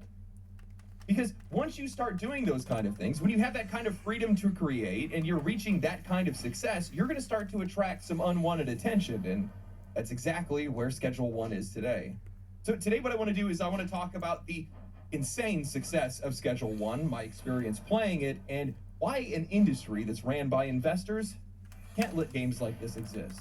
Schedule 1 released 2 weeks ago, and within days, it had already climbed the Steam charts. As of recording this video, it is #1 top seller on Steam. It is #4 for concurrent players, and it recently hit a peak of over 450,000 concurrent players, and now averaging 340,000 concurrent players per day. It's currently outperforming Path of Exile, which just released new content, edging out Monster Hunter Wilds after its first title update, and it's completely humiliating the quadruple A spectacle that is Assassin's Creed Shadows. Schedule 1 is another entry in what is becoming an increasingly common trend: indie developers releasing games with little to no marketing and watching them explode across the internet. Think Undertale, Stardew Valley, Vampire Survivors, Valheim, Palworld, Balatro. Games made by a single developer or a tiny team delivering exactly what players have been missing and absolutely dominating the charts. The game was developed by Tyler, an independent developer out of Sydney, Australia, working under the name Tyler's Video Game Studio. I laugh every single time I read that. Tyler handled nearly every aspect of the game himself, designing the game, programming it, systems, and the art, but he had some help with collaborators like Kay Sewell, who's the one that composed the game's catchy soundtrack. Seriously, I've been jamming that music in the background while I've been writing now, and Cody, too, who created some of the game's graffiti. Now, despite its niche, the game has resonated with an enormous audience, and I think part of that has to do with the genre. Schedule 1, at its core, is just a crafting sim. You start with nothing and you work your way up through progressively more complex crafting systems, increasing your wealth, unlocking more neighborhoods, and expanding your influence. It's a familiar loop, or one that I've definitely hooked myself on quite a lot with games like Terraria, Valheim, Enshrouded, or Minecraft, but Schedule 1's twist is the plot. You're essentially a small-time dealer growing your own product, refining it, selling it, and building out a crew to be able to help you scale out. I've personally sunk over 50 hours into the game now, and I've nearly unlocked everything short of the final neighborhood. And I'm completely sold. I keep playing the game every chance that I get. I love games like this, open-ended crafting sims where you get to define the pace yourself, experiment with systems, and you get to feel like your time that you're investing into the game directly translates to actual growth within that game. You can be methodical, you can squeeze every little bit of value out of all of your resources, or you can brute force your way through, scaling up as fast as possible. Hell, you can even automate the entire process so the game basically just plays itself. It's up to you. Don't laugh at me for getting technical, but what I think makes this game really special is how seamlessly it transitions between its two core gameplay loops, production and social progression. The first loop, growing and crafting, is simple at first. Plant a seed, water it, harvest the flower, but over time you start to get access to additives, fertilizers, environmental controls, and scalable infrastructure. Every plant that has its own unique traits, cost, potency, NPC demand. Then comes in the mixing system where you can start to enhance products with different effects, like making NPCs shoot out lightning, walk around on clouds, or turn them into aliens or zombies. It's ridiculous, but it serves a purpose: to increase the product's price and its appeal to your customers. I found myself lost here for hours, experimenting with different mixtures and different orders of those mixtures and different effects that they could have, and now I have an 8-buff recipe, completely automated, and it's listing the product for over $1,000. That feels good. Which then that brings me to the game's second loop, networking, and as your operation grows, you start to target different specific NPCs based on their preferences. You start to build rapport, earn trust, unlock new customers, recruit new crew members, and eventually get access to new suppliers. They're going to boost your overall operation. It's a system that blends an emergent strategy with good old-fashioned trial and error, and it's surprisingly deep. Look, I'll be honest with you guys, I completely assumed that this game's popularity was mostly due to its shock value. It's not every day that you see a game about selling powder and flour to cartoon NPCs become a top seller, but the longer I played, the more I realized how satisfying all of its core systems really are. It's not just the subject matter, it's how involved you are in the process. And honestly, I think that's something that a lot of modern games have largely forgotten. In a lot of ways, the game actually reminds me of all the things that I really loved about Kingdom Come Deliverance, which is a crazy comparison to make when you think about it. But when you're crafting a potion in that game, you're picking the herbs, you're grinding them manually, you're boiling them, you're maximizing your yield based on real input, you're smithing swords with a hammer and timing it perfectly, you're controlling the temperature, you're properly sharpening weapons. This game makes you feel like you're doing that sort of work. Schedule 1, despite its goofy presentation, accomplishes something very similar here. You're adding ingredients, you're testing combinations, you're watching the effects, packaging your own product, and you're hitting the streets to make sales. The feedback loop is immediate and immersive, and it's not about watching a progress bar, it's about feeling like you're actually earning something by doing it. And it never loses its charm. The art style is crude in a deliberate way, full of absurd and surreal-looking NPCs with exaggerated animations. You're hiding in dumpsters. The game's fastest vehicle is a golden skateboard, and you're brewing concoctions that warp the laws of nature itself. But underneath all of that madness is a tight, responsive, and deeply satisfying gameplay loop.